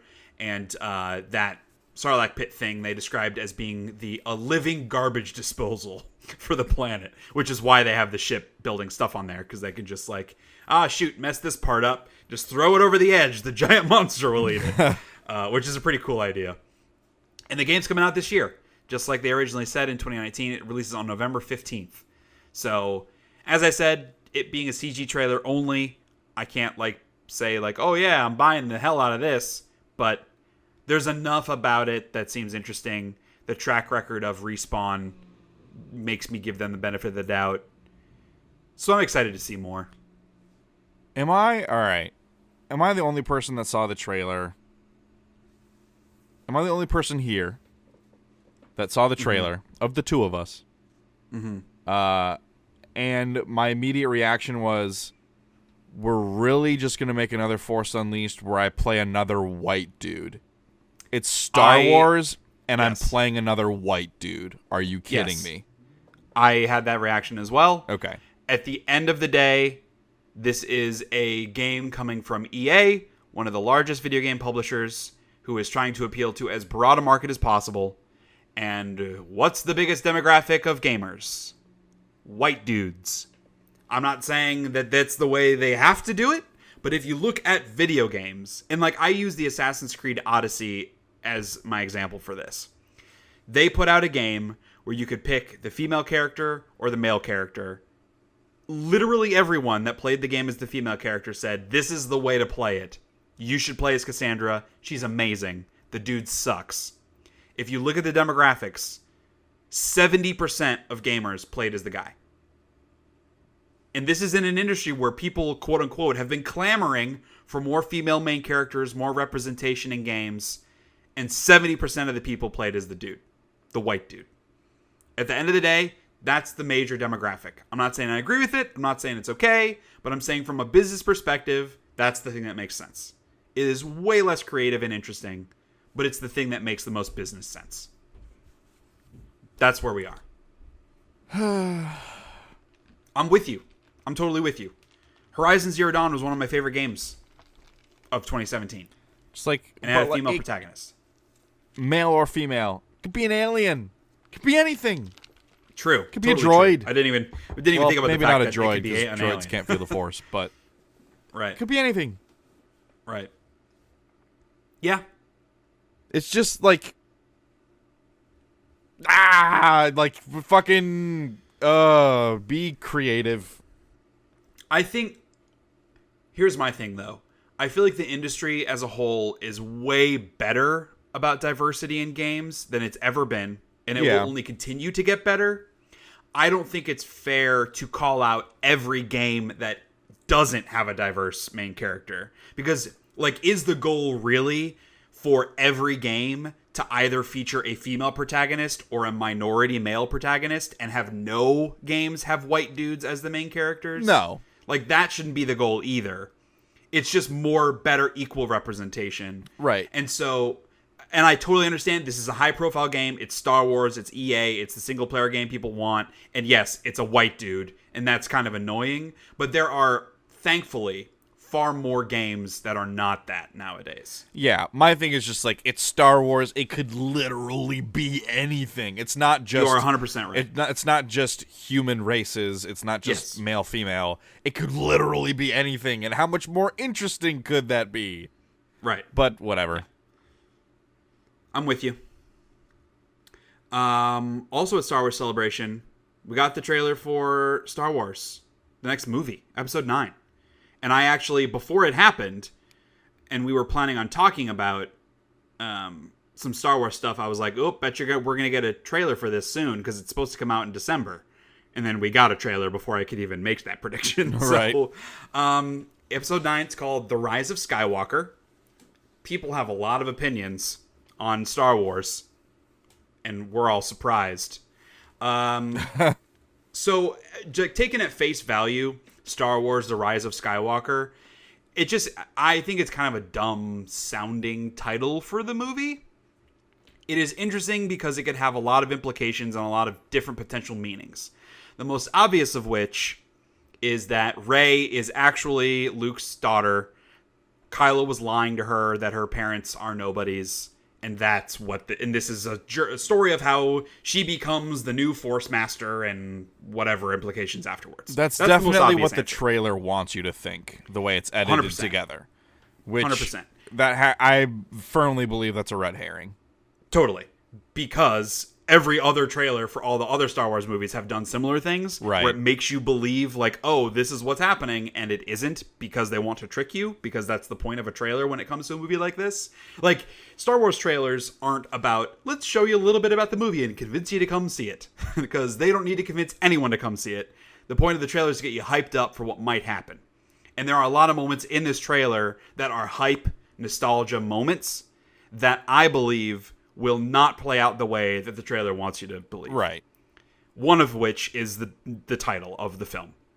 So, I didn't come up with this theory, but it is the theory that I prescribe to. I've seen it a couple different places. And it is in a recent Star Wars novel, which is canon. It has the Chiss, which is Grand Admiral Thrawn's race, where they meet with some Jedi. And they describe those Jedi because they're amazing fighter pilots. They reference those Jedi because they've never heard the word Jedi. They call them Skywalkers. And it's cute little whatever. But the point is, it's a different name for Jedi that this other race calls Jedi. In Force Awakens, in The Last Jedi, Luke has a whole diatribe about how he failed with the new Jedi Order. The Jedi have always failed to fight against the darkness. It doesn't work, blah, blah, blah. The Jedi are dead. And in the trailer, there's something about like, something new from the ashes or whatever. And there's a quote, "We've passed on all we know. 1,000 generations live in you now," which presumably is talking to Rey. The theory is that Rise of Skywalker has nothing to do with Rey, but it is her becoming the first Skywalker. Right, she's not a Jedi, she's a Skywalker. She's a Skywalker. Because like the Order of Jedi clearly wasn't working, but they're still Force users. They still want to have a positive like message and effect on the universe or the galaxy, and so they go with the term Skywalker. Yes. That feels a little obvious, but like I think would be pretty fucking cool if that is what it is. That makes a lot of sense to me because it's both honoring Luke and the Skywalker lineage while also like turning your back on the badness of the Jedi. Because like this has been an ongoing argument amongst people that care about Star Wars. Like if you look at the prequels and how the Jedi were and the decisions that they made, even Yoda, who was like hailed as the greatest Jedi of all time, they have some really fucked up ideologies. Yeah. And some stuff that's really backwards and not okay and some poor perspectives. And so this is an opportunity to not like completely diminish everything, but to pick and choose what worked and invent something new. And that is really exciting, thinking about, are they going to make episode 10 or are they going to do spin-off movies or are they going to take this new franchise in a direction and or not, or just have this be the latest story in Star Wars and everything else happens beforehand. Regardless of what direction they tried to take the franchise, that would be a really cool launching point for this is the new status quo of the Jedi. We are no longer Jedi. We no longer believe in light versus dark. We no longer believe in not having feelings. We are Skywalkers. Like, that's really fucking cool. As a Star Wars nerd, that ideology is really cool to me. So I think that would be pretty neat. Also in the trailer, at the very end, you see Rey and Poe and Finn standing over this like ocean with really cool looking waves crashing, where you see the remnants of the Death Star. I don't know if it's supposed to be the Yavin 4 Death Star, which one it is, but you hear Darth Sidious laugh. J.J. Abrams has already confirmed that Darth Sidious is in this movie. And so people are like, what? So this could go a million different ways. Maybe he survived when Darth Vader threw him off the thing. Maybe they're using the storyline from the Timothy Zahn books, where in those books, Luke goes to the dark side because a clone of Emperor Palpatine brings him to the dark side, blah, blah, blah, and then he comes back, etc. I hope they don't touch any of the clone stuff. That was such bad fiction. Totally agree. I did not like that storyline. It's like my least favorite Timothy Zahn storyline from the Star Wars books. But I'm saying like theories around Darth Sidious being in this movie. Here's my theory, which again, I'm sure this isn't a unique theory. Let's go back. Let me paint a picture for you. Episode 3, Revenge of the Sith. There's a small scene with Senator Palpatine at the time, talking to young Anakin Skywalker, played brilliantly by the handsome Hayden Christensen, where they are sitting at this like musical performance show, and he tells a little story about Darth Plagueis the Wise, who was this old Sith that could control life. He could create life. He could destroy life. He could move between different lives. Essentially travel through time, this guy could. And he was usurped by his Padawan. Implications are that Palpatine, aka Darth Sidious, was that Padawan, that he killed Darth Plagueis. But what if he didn't? What if Darth Plagueis is Palpatine / Darth Sidious? And that's just his new body. Like Voldemort able to subsist between forms and move from form to form with eternal life because he has the power to do that, to create new forms for himself.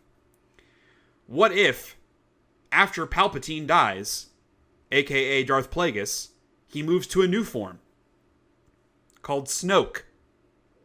What if, when Snoke dies, he moves to a new form, which could be whatever, but he has that laugh, that Darth Sidious laugh is not Darth Sidious.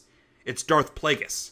So yes, is Darth Sidious in this movie? Sure, but only because Darth Sidious is actually Darth Plagueis, who is in this movie. That's my theory. Or I have some dots I think to connect, but yeah. Or because when a powerful Sith or Jedi dies, remnants of the darker light side power remain. So Rey is led to the fragments of the Death Star where Sidious's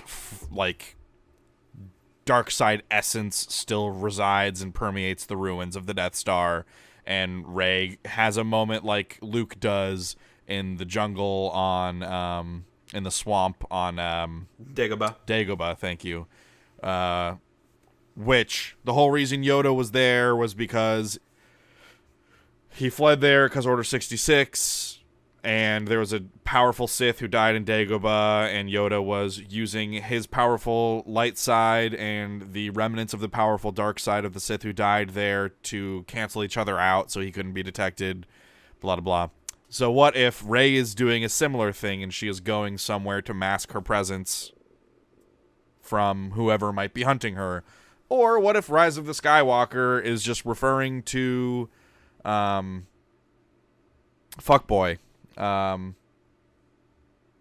what's his face, short torso, why can't I think of his name? What?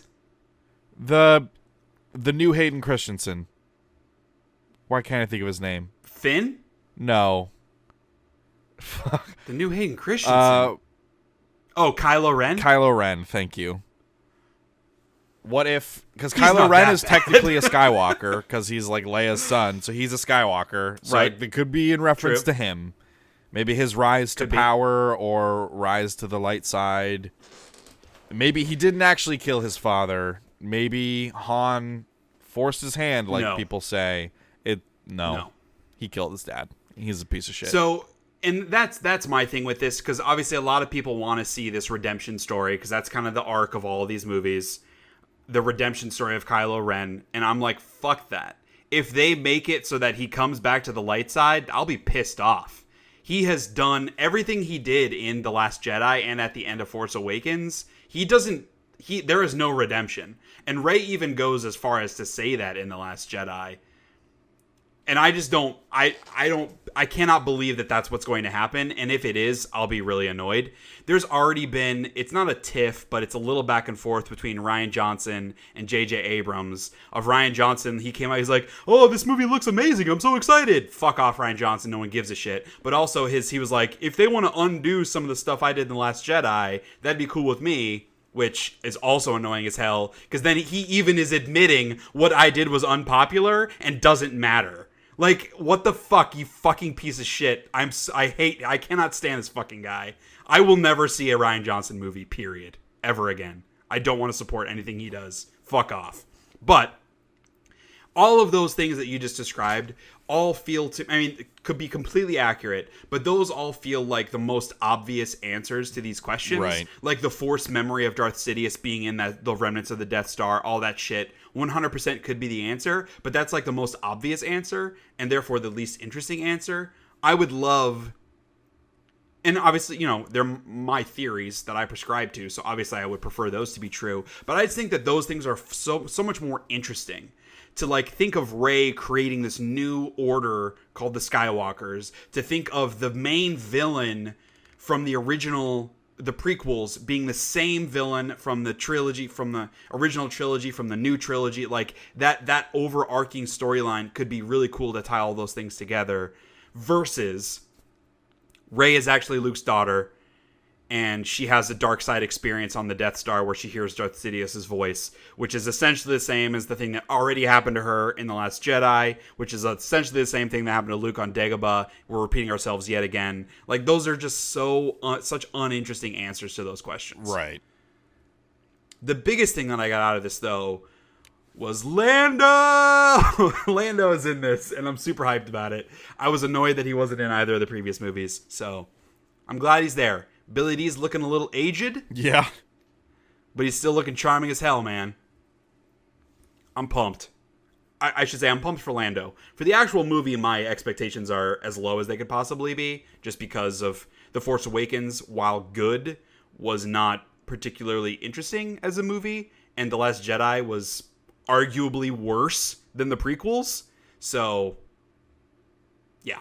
Not, super pumped, but I really wish I knew what a J.J. Abrams trilogy would have really looked like. Because, was he setting up Force Awakens as a nostalgia trip, not just to get butts in the seats and to make people, and give them something familiar, but because he's setting up the beginning of this other cycle that he will be breaking by the end of it. Like, this cycle of light and dark wipe each other out, and it has to start anew every single time. Like, is he going to be ending that cycle? Like, he starts it anew, so it's somewhere, it's a familiar starting point, but then I wish we could know what his full trilogy looked like. Because, the idea of, the light side, and the idea of abolishing light versus dark, and, having a Skywalker order that kind of embraces the good parts of both sides of the Force. Mm-hmm. Going forward, that's how you bring balance to the Force, right? Is by embracing the good parts of both, not choosing a side, right? You embrace both sides. Yeah, I don't know. I feel like there's a really cool way. I feel like there's a really cool narrative through line where, Anakin was the chosen one, meant to bring balance to the Force, but maybe indirectly, maybe he brings balance to the Force by having Luke, and Luke's teaching, short time mentoring Rey, has the effect on her, and she's the one who really brings balance, or whatever. How fast and loose with the prophecy do they want to play it? But yeah, that's a little. Because I've seen that theory too, and that's a bit of a stretch to me. Doesn't mean that it won't happen, but the Rey actually being the one to bring balance is that I think is kind of dumb. If that's what happens. That justification. Because I don't remember the wording of the prophecy. Was the prophecy that a Skywalker would bring balance to the Force? No, it was specifically a child created from midichlorians. Oh, right. Which ended up being Anakin. That's right. Or created by the Force, I should say. It wasn't midichlorians, but a child created by the Force, which is what happened. Well, we don't know Rey's parents. Yeah. She could also have been created by the Force. Right. I'm just saying that would be dumb. Who knows? Yeah. But it would be a nice bow tie on the prophecy, I guess. Yeah, I suppose. Because as it stands right now, the prophecy was wrong, which is kind of weird. No, Vader did bring balance to the Force. It didn't last, but he did bring balance. I guess. Wet fart. Yeah. The only other thing worth mentioning, J.J. Abrams, in an interview, has said that Episode 9 does not take place immediately after Episode 8. Didn't specify, hey, is it 5 years? Is it a year? Is it 6 months? But that does at least give pause to how The Last Jedi ended, with the rebels fleeing with no support or backup, where it's this situation, there is no hope to be had, despite what the voiceover is saying. They have no help, and they are on the run. There are literally dozens of rebels left in the entire galaxy. They're screwed. So I'm sure this is a way for him to write himself out of that hole that Rian Johnson put him in, because Rian Johnson is a bad writer. So good on them for finding a way of like trying to fudge the numbers a little bit. And I would not at all be surprised to see some of the stuff retconned, like us finding out that Rey's parents actually were something. Just because the general reaction to The Last Jedi was not positive, particularly in how it treats the Star Wars lore. So J.J. Abrams, despite The Force Awakens feeling like a retread, it was clearly made from someone who loves and respects Star Wars. Right. Rian Johnson's felt like a teenager that wanted to break his dad's toys made into a movie. So I'm not a big fan of Rian Johnson. I don't know if that's clear. So that's where I'm coming from. They have also come out and said that after Episode 9 comes out, they're taking a bit of a hiatus with Star Wars movies, which my response to this was, good. They have like 9 other movies that are currently in development, including a trilogy that Rian Johnson is making, a trilogy that the Game of Thrones creators are making, some other one-off movies like a Boba Fett movie, the Obi-Wan movie, all that kind of shit. But as obviously a response to the tepid response to Solo, both critically and commercially, because it came out so closely after The Last Jedi, which was also highly mixed critically. Obviously, it succeeded because it was a Star Wars movie. But they did a smart thing, and after Solo, radio silence until now when it comes to Episode 9. They gave people a breath. And so then, if they wait a year and then announce another Star Wars movie that comes out 6 months after that, that will be a nice calm before more Star Wars stuff comes back up. So I think it's a very smart move. This only really works if Episode 9 is good, right? Like, if it's good, people will be back on board with the franchise. They will want more. If it comes out and it is not good, that will be 3 bad Star Wars movies in a row. Yeah. At that point, people will be like, okay, I think we might be done with Star Wars, period. Yeah. Bring it back in a decade. Not 3 bad Star Wars movies, but 3 underperforming. Maybe they're not underperforming, but critically underwhelming. Well, yes, but I'm saying The Last Jedi was a bad movie. It did well, but it was a bad movie.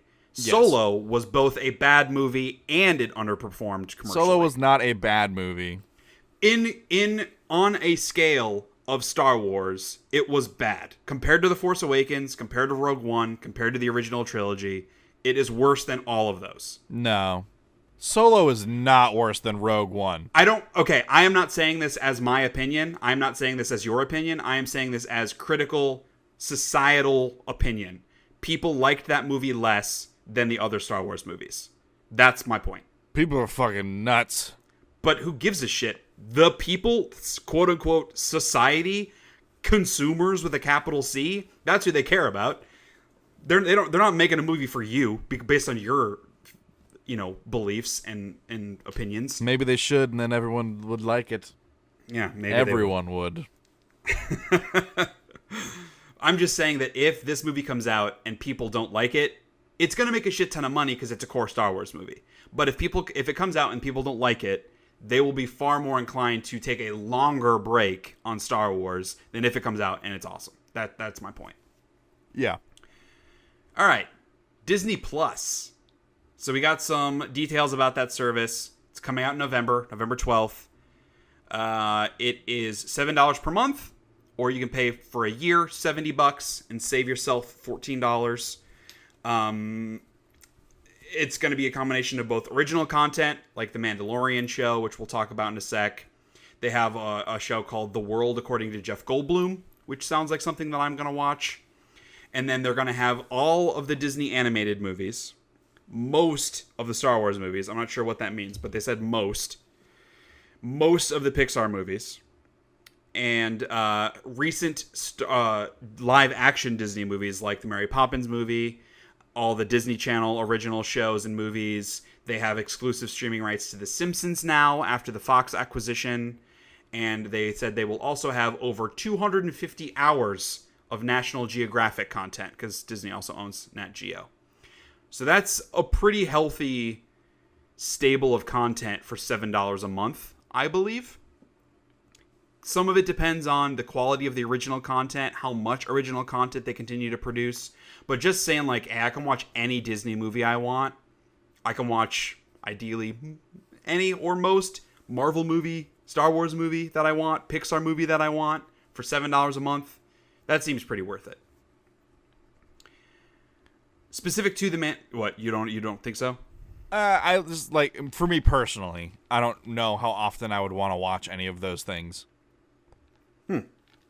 I watch like a Disney movie a year. Interesting. Just because like there's a lot of new stuff to watch and a lot of like, I don't know, like the stuff that I'm nostalgic for, the classic stuff, I own it on disc. Right. So like until disc rot claims those from me, I don't really need it. I would say you're in the minority on that, though. Yeah, probably. To me, the value is there. And I don't mean to me as in me personally, but I believe that for people that want that content, $7 a month is a good value for people that would want that content. Yeah. Well, and like you have a daughter now, so when she's old enough to be watching stuff, the ability to play Disney movies whenever is attractive, I'm sure. Yeah, just not Frozen. Right. Ugh. I don't want my daughter to don't let her know it exists. I'm sick of Frozen. Just the only Disney movie that exists is Aladdin. Right. So, The Mandalorian, we also got some new details based on the Star Wars experience. We did get a trailer, which is a bit of a bummer. They showed some exclusive behind-the-scenes stuff to attendees of the panel, but we didn't have access to that. But it's also coming out on November 12th, so it's launching when Disney Plus launches. At the panel, they had Lucasfilm president Kathleen Kennedy. They had show creator and showrunner Jon Favreau. They had Star Wars Clone Wars creator and director/writer of The Mandalorian, Dave Filoni. And then stars Pedro Pascal, Gina Carano, and Carl Weathers all at the panel to talk about the show. What we learned, some of this we already knew, but a kind of reiteration, takes place after Return of the Jedi. It is at a time where the Empire is broken, but are trying to reform. So it's kind of like the formation of the New Order. It's sort of that timeline with traditional stormtroopers in it. For story ideas, for character ideas, they said they leaned heavily into the old expanded universe content, which is potentially cool. Not that they necessarily will bring specific characters from the old EU into this, but storylines, character types might be in there. So that's kind of cool of a way that stuff to kind of live on again. Might be neat. And then they talked about the actual characters. So Pedro Pascal, who plays the Mandalorian, doesn't have an actual name yet. He is a bounty hunter and lone gunfighter with questionable morals. So he is an anti-hero television protagonist, because that's what all anti-hero television protagonists are like. Yeah. But, that's fine. I like Pedro Pascal at Star Wars. I'm sure it'll be cool. Gina Carano plays Cara Dune, who is an ex-rebel shock trooper. So she's like a boots-on-the-ground, badass ex-rebel character. They showed a still of her from the show where she's holding a big gun. She's in this black armor. She looks pretty badass. And then Carl Weathers plays Grief Marga, who is the dude that hires the Mandalorian character. So he, I'm sure, is going to be some sort of not mentor, but kind of boss/foil to the Mandalorian in the show. It's a good Star Wars name. Grief Marga. Grief Marga. It's just a bunch of consonants and vowels slammed together. And then they showed the Razor Crest, which is the ship that the Mandalorian uses. And they also made mention that George Lucas contributed some story ideas. So that's a bit scary. Yeah, he contributed some story ideas. Star Wars. Right. Yeah, I guess to clarify, they didn't say that they used the story ideas, but that he contributed ideas. Yeah. In George Lucas's contract, it says, at Star Wars Celebration, you have to mention how I contributed ideas. Yeah. Okay, what else we got here? So, on the Marvel side of things, Kevin Feige, who is running the Marvel Studios stuff, after Avengers Endgame comes out, that ends Marvel Phase 3 and kicks off Marvel Phase 4, where we would presumably get a sequel to Black Panther, a sequel to Captain Marvel. We're already having Spider-Man Far From Home, which is the first movie of Phase 4. But Kevin Feige came out and said, hey, we've had this 5-year plan for all these movies that we're going to have, including, or he didn't mention this, but there's a potential for an Eternals movie, which is another like galactic Marvel group starring Angelina Jolie. I've seen a couple rumors about that. But this all ties back to, they now have the X-Men characters. And he has said, like, we're not planning on bringing the X-Men into the fold in Phase 4 over this next 5 years. That doesn't mean that X-Men characters might not pop up or that they won't bring in the idea of mutants, because mutants don't really exist in Marvel fiction right now because they had the Inhumans instead on the shows. Right. And they just made up, like, what's her face? The Widow. Not Black Widow. The Red Witch chick. What's that character's name? Scarlet Witch. Scarlet Witch and Quicksilver, who are supposed to be mutants, but in the show they're not mutants. They're just more superpowered people. So they could certainly start laying the ground rules of mutants and bring that idea into a next Avengers movie or something, or they could introduce Deadpool or have Wolverine in it, but not like the actual X-Men movies. And that they are obviously still releasing X-Men Dark Phoenix. A bunch of trailers have come out for that. And they're still apparently releasing that New Mutants horror movie that the chick that plays Arya, Maisie Williams, is in. Apparently they're still releasing that. That was supposed to come out this month originally, April 2019. And then, or I think it was supposed to come out in February, and then they pushed it back to April, and then that's the last we heard about it. After the acquisition happened, they haven't talked about it. But apparently they're still planning on releasing it at some point. So who knows if those will tie into the new X-Men universe, Marvel universe, or if those are like the last remnants of the old stuff and they're going to completely reboot it. No indications. The biggest thing is like there are no plans to have the X-Men in the next 5 years of Marvel. So a lot of people I'm sure will be really disappointed by that. For me, I am beyond reaching fatigue with superhero stuff. I'm pretty hyped for Endgame just because it's the big culmination of everything that's happened for the past decade. But like, I still haven't seen Captain Marvel. So I need to see that before I go see Avengers Endgame, which means I'm not going to be seeing Avengers Endgame when it comes out this week. I guess I also have a newborn child, which makes it difficult, but mostly because I haven't seen Captain Marvel. But yeah, so I don't know. I'm of two minds. I get why people want X-Men and they want Marvel to do it because they believe that Marvel will do it right. But I also get why they don't want to completely throw out their original plan, because their plan has been successful. Regardless of what you think about the fatigue or about some of the up and down quality of some of the movies, Marvel has done a good job with its film franchise, considering they make billions of dollars with every fucking movie that comes out. Yeah. So I'm going to trust them, is what I'm trying to say. Finally, we have two other kind of announcement or updates on working projects. So Netflix's The Witcher series, starring Henry Cavill, is coming out this year. Henry Cavill and Henry Cavill's wig. Right. And fake scar. And fake eyes. And fake beard. And fake acting. That's the key. Netflix has said it's coming out in Q4, which will be between October and December of 2019. And apparently the show is still shooting in Hungary right now, which seems weird from the timeline, but also explains why we haven't seen like an actual trailer or anything yet. I'll watch it. I mean, I'll start watching it. Not going to commit myself to finishing it, but right. I will start watching it. And then Master Chief has been cast in the Showtime Halo show that is being made. John 117 will be played by Pablo Schreiber. For folks that have seen Orange is the New Black, he played one of the security guards with the mustache. He was in 13 Hours. He was one of the soldiers in that Michael Bay movie, and then he's in American Gods, which I have not seen. But look him up on IMDb. He seems like a decent actor. He's like a Ryan Reynolds light. Like, he's a handsome, charming kind of dude. Okay. He seems fine. I don't know anything about him. Non-offensive character, actor. Okay. As part of this, they also said that the show will take place during the timeline of the games, but it will be mixing around with some of the stories and introducing new characters and stuff. So I'm not sure how like hardcore fans of Halo are going to feel about them like changing some of the story. I can tell you right now, I don't feel good about it. I assumed that. They did that in the games. Yes. True. And it's coming out in 2020. So I don't have Showtime, so I won't even commit myself to starting to watch Halo, the Halo TV series.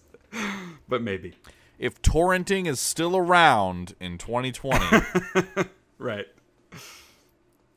All right, so that's going to do it for news. I didn't do a hate of the week again this week. I just don't want to. I've been dealing with some stuff that I don't want to be. I don't want more frustration. And I just love my fucking daughter so much. She just brings me so much joy. It's hard to, like, actually choose to bitch about something. Things come up. Like, hey, if you want to call something the hate of the week, it's Rian Johnson. If we're just going to call hate of the week the thing I hated the most during this episode, it's Rian Johnson. So let's move forward. Shocker. Yeah. But we did get an email from our good buddy Steve in Washington, D.C. Steve says, Shea, you and Kyle both get to select the next DLC character in Super Smash Bros. Ultimate. Who do you choose? What special moves will they have? And are there any stages or music you would love to see come with them? Be sure to pick who you want instead of who you predict is most likely to be the next inclusion. No need to appease the masses here. Also, congrats on parenthood. Glad to hear everything is well, and I wish you and your family nothing but the best, Steve. Thank you, obviously, Steve, for the well wishes. I hope everything's good with you too, man. As for Super Smash, I have a list here. Kyle, you do not like Super Smash Brothers. I don't, but I have a really good one. Hit me. Missing No from Pokemon. Great one. When you choose him, it makes the disc explode. Right, I was going to say the game crashes or something. Nice. I guess like a more interesting way to ask this from your perspective, is there a character they could include that made you go, all right, I need to see this? No. All right. I guess if there was a I character, don't like the style of game. Yeah, so I think that's fine. That's fair. They could put me in the game, and I would be like, I don't want to even look at this. Well, who would anyways? Dude. But there already are me's in the game. Boom. And you can choose which combat style. You can be Link, you can be Mega Man, or you can be the box punch-out guy. Wow. As your kind of archetype. Yeah, man. Great choices. So I have a long list here. To be honest, I didn't think in detail about like special moves and stages and stuff, but I'll think through those as I go through. So the first one that popped into my head is the obvious one. It's the character everyone's been clamoring for, and I am also on the bandwagon, and that's Waluigi. Because he's a great Nintendo character, and he deserves to get his due. He is so much better than Wario. He's better than Luigi, let's be honest. He deserves to be in that game. I feel like if he was going to have a course, it would need to be some kind of like upside-downy troll course where like all of the items don't work the way they're supposed to work. Like that would be his like, maybe that's his special attack too.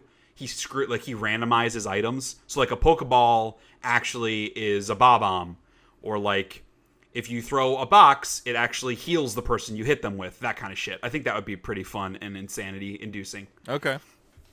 Another character, because I actually a long time ago before Super Smash Bros. Ultimate released, I had planned a blog post about, like, here are the characters I want to see in Smash. So I had a very long list of already existing ones to choose from. I'm only going to give my favorites because that list was like 40 characters long. But my actual number one that I wanted to see was Beautiful Joe. Super underrated game from the GameCube era.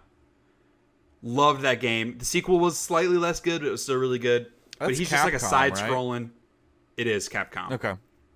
So it's very cartoony aesthetic. He's a superhero. He's got like a cool red shit and a cape and like a white hat with like little spike things on it. He just beats dudes up with the rad style. And I just think his kind of aesthetic would fit into Smash really well. And it'd be really easy to adapt one of the courses from the game as a level. Paper Mario could also be interesting. He'd be a kind of a combination of Mario with, what's that? The black 2D character. What's that thing's name? Oh, Game & Watch. Game & Watch, thank you. Be a kind of a combination of that. You could have some like elements of mixed perspective with him on a stage, maybe. Captain Toad, I thought would be cute. I mean, we already have all the four main characters from Super Mario Brothers 2, so Toad's the missing one. And I feel like Captain Toad is the new incarnation of Toad, where you could have like fun things where he could throw blocks and have something with coins. He's got that cute, like, adventure dude style. I always loved coming across him in Super Mario Galaxy, so he'd be fun.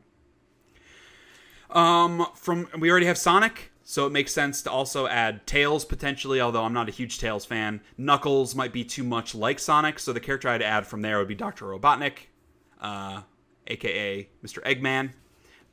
He'd be on his, like, robo suit, I think, and have some kind of, like, big power attack with the gems, or the emeralds, or whatever. Also advocate for Rayman, just because he already works in a side-scrolling perspective. He could have some fun, like, spin attacks and stuff, considering he doesn't really have a body. You could do some fun things with his attacks. Bubsy, he's a Genesis character, so it's a bit of a stretch here, but just as a nostalgia factor, much like Waluigi, where, like, he's a really hated character. Everyone fucking hates Bubsy, so it'd be hilarious to see in Smash. What could possibly go wrong? And then I, who's from Super Monkey Ball. He's the little monkey you play as. Right, yeah. He's freaking adorable, and you could do really cool things, especially with this final Smash, from like him on a ball where you kind of have to. I don't know if you could use like the motion controls with the Switch, but something where you have to like control his movement or something could be cute. And then I went for a little bit of stretches as well, just of like, what are other third-party games that have been on old-school Nintendo consoles? Two of the most popular Final Fantasy games that were originally on NES and SNES. Final Fantasy IV, I would advocate for Cecil, who's the main character of that game. He's a knight, so he would function kind of similar to probably like the Fire Emblem characters. He'd be a little more straightforward. But from Final Fantasy VI, I would choose Shadow, who is kind of like a tertiary character that comes in and out of the story. And mostly just, he'd be interesting because he's like an assassin style. So he'd be kind of like Sheik, sort of, where like he can kind of use invisibility or like puffs of smoke to move around the map. He has shurikens for ranged attacks. And he's kind of like, he's just that like sneaky assassin style guy. And then finally, I had another idea for a blog post of just a bunch of Pokemon that I would add. And so with this, it's a DLC pack. It's your Pokemon Ball 6-pack of your 6 starters for Super Smash Bros. Ultimate. I work in marketing. Hire me, Nintendo. I'm so good at this. But the characters I would choose, Hitmonlee, Hitmonchan, they're a bit obvious, but I like both of them as separate characters just because they have different kind of fighting styles, and I think would obviously go really well in Smash.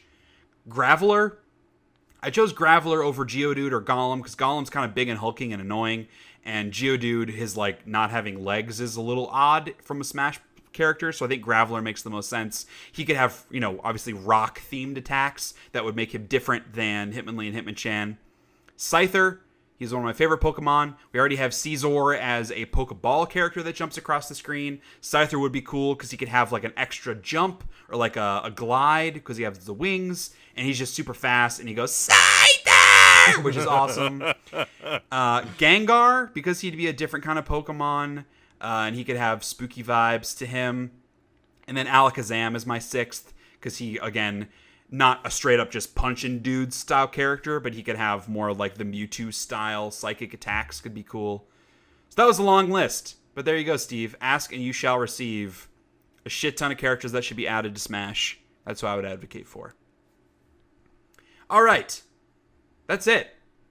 That came upon me abruptly. That's the end. That's the end of the podcast. Whoa. For some reason, I thought we had something else to talk about, but that's it. We made it.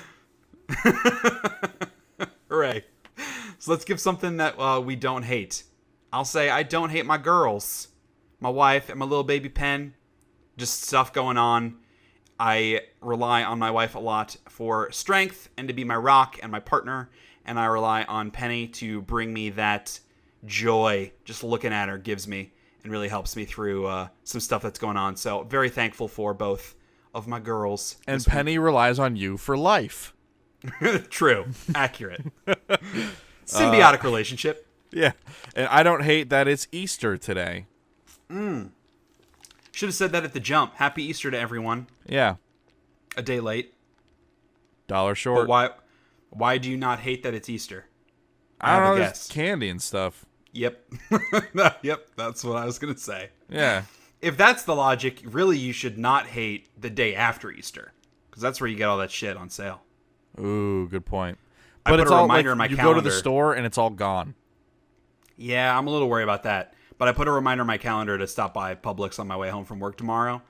But you're right. I bet you it'll be pretty picked clean. Those Reese's peanut butter eggs. Oh. Mm-hmm. Oh, they also have, and I don't know if you guys have these. They might be like a regional or a test market thing. But they have Reese's imitation Cadbury eggs, which they're the same shape and size as a Cadbury egg, but it's filled not just with the same Reese's peanut butter, but it's more of a... It's like goopier? Not like...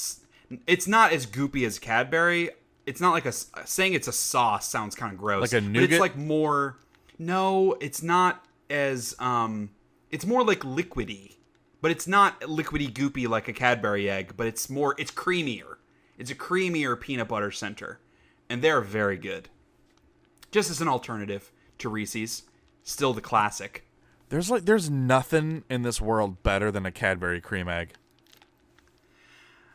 Did we talk about this last episode? No, we wouldn't have. Maybe we were texting about it or something. But Cadbury cream eggs are amazing. And they're even more amazing because they're only available around Easter. So, like, it's like that, like... you can't have them year-round. A little bit goes a long way. But my only issue with them is I only want half of one. Like, a whole... it's too rich. I eat the whole thing. Don't get me wrong. As someone who lives their life poor, it's nice to have something rich. Yeah, I mean, with a name like Kyle, as we talked about. That's how you live like the other, like the 1%. You go and get your discount Cadbury cream eggs. You poor piece of shit. You don't deserve Cadbury cream eggs. Man, I will say, it makes me sad when I play games and I have, like, a lot of money. I'm like... in a game, this isn't real. I wish. Like, right now, in Elder Scrolls Blades, I have 40,000 gold. 40,000 gold! That's a lot of gold, man. If that was just dollars, if that was pennies, I'd be happy. What's 40,000 pennies? Isn't that $400? Yeah. I would love to just get... Or is it $4,000? Oh, is it 4,000? I think it's 4,000. Yeah, no. Divided by 100. 40... Right? 40,000 divided by 100 would be 4,000 or 400. Yeah, that's not that much money, dude. Yeah, it's 400.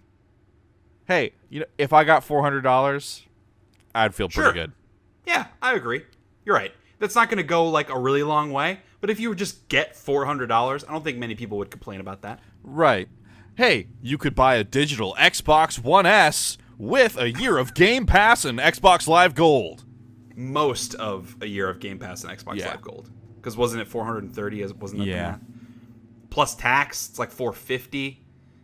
Yeah, and then you spent it all on that and didn't get any Cadbury cream eggs. Right.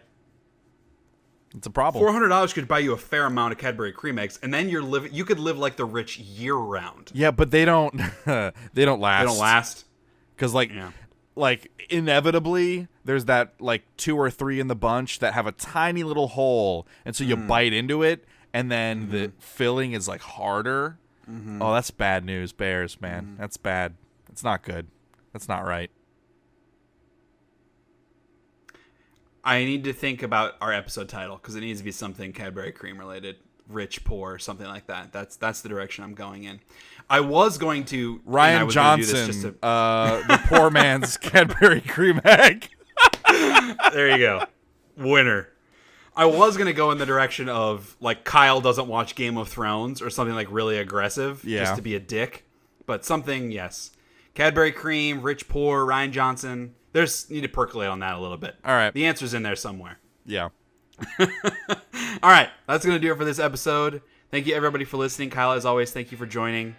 And we'll see you guys back in 2 weeks where Kyle can bitch about his show and tear down and everything. So that'll be fun.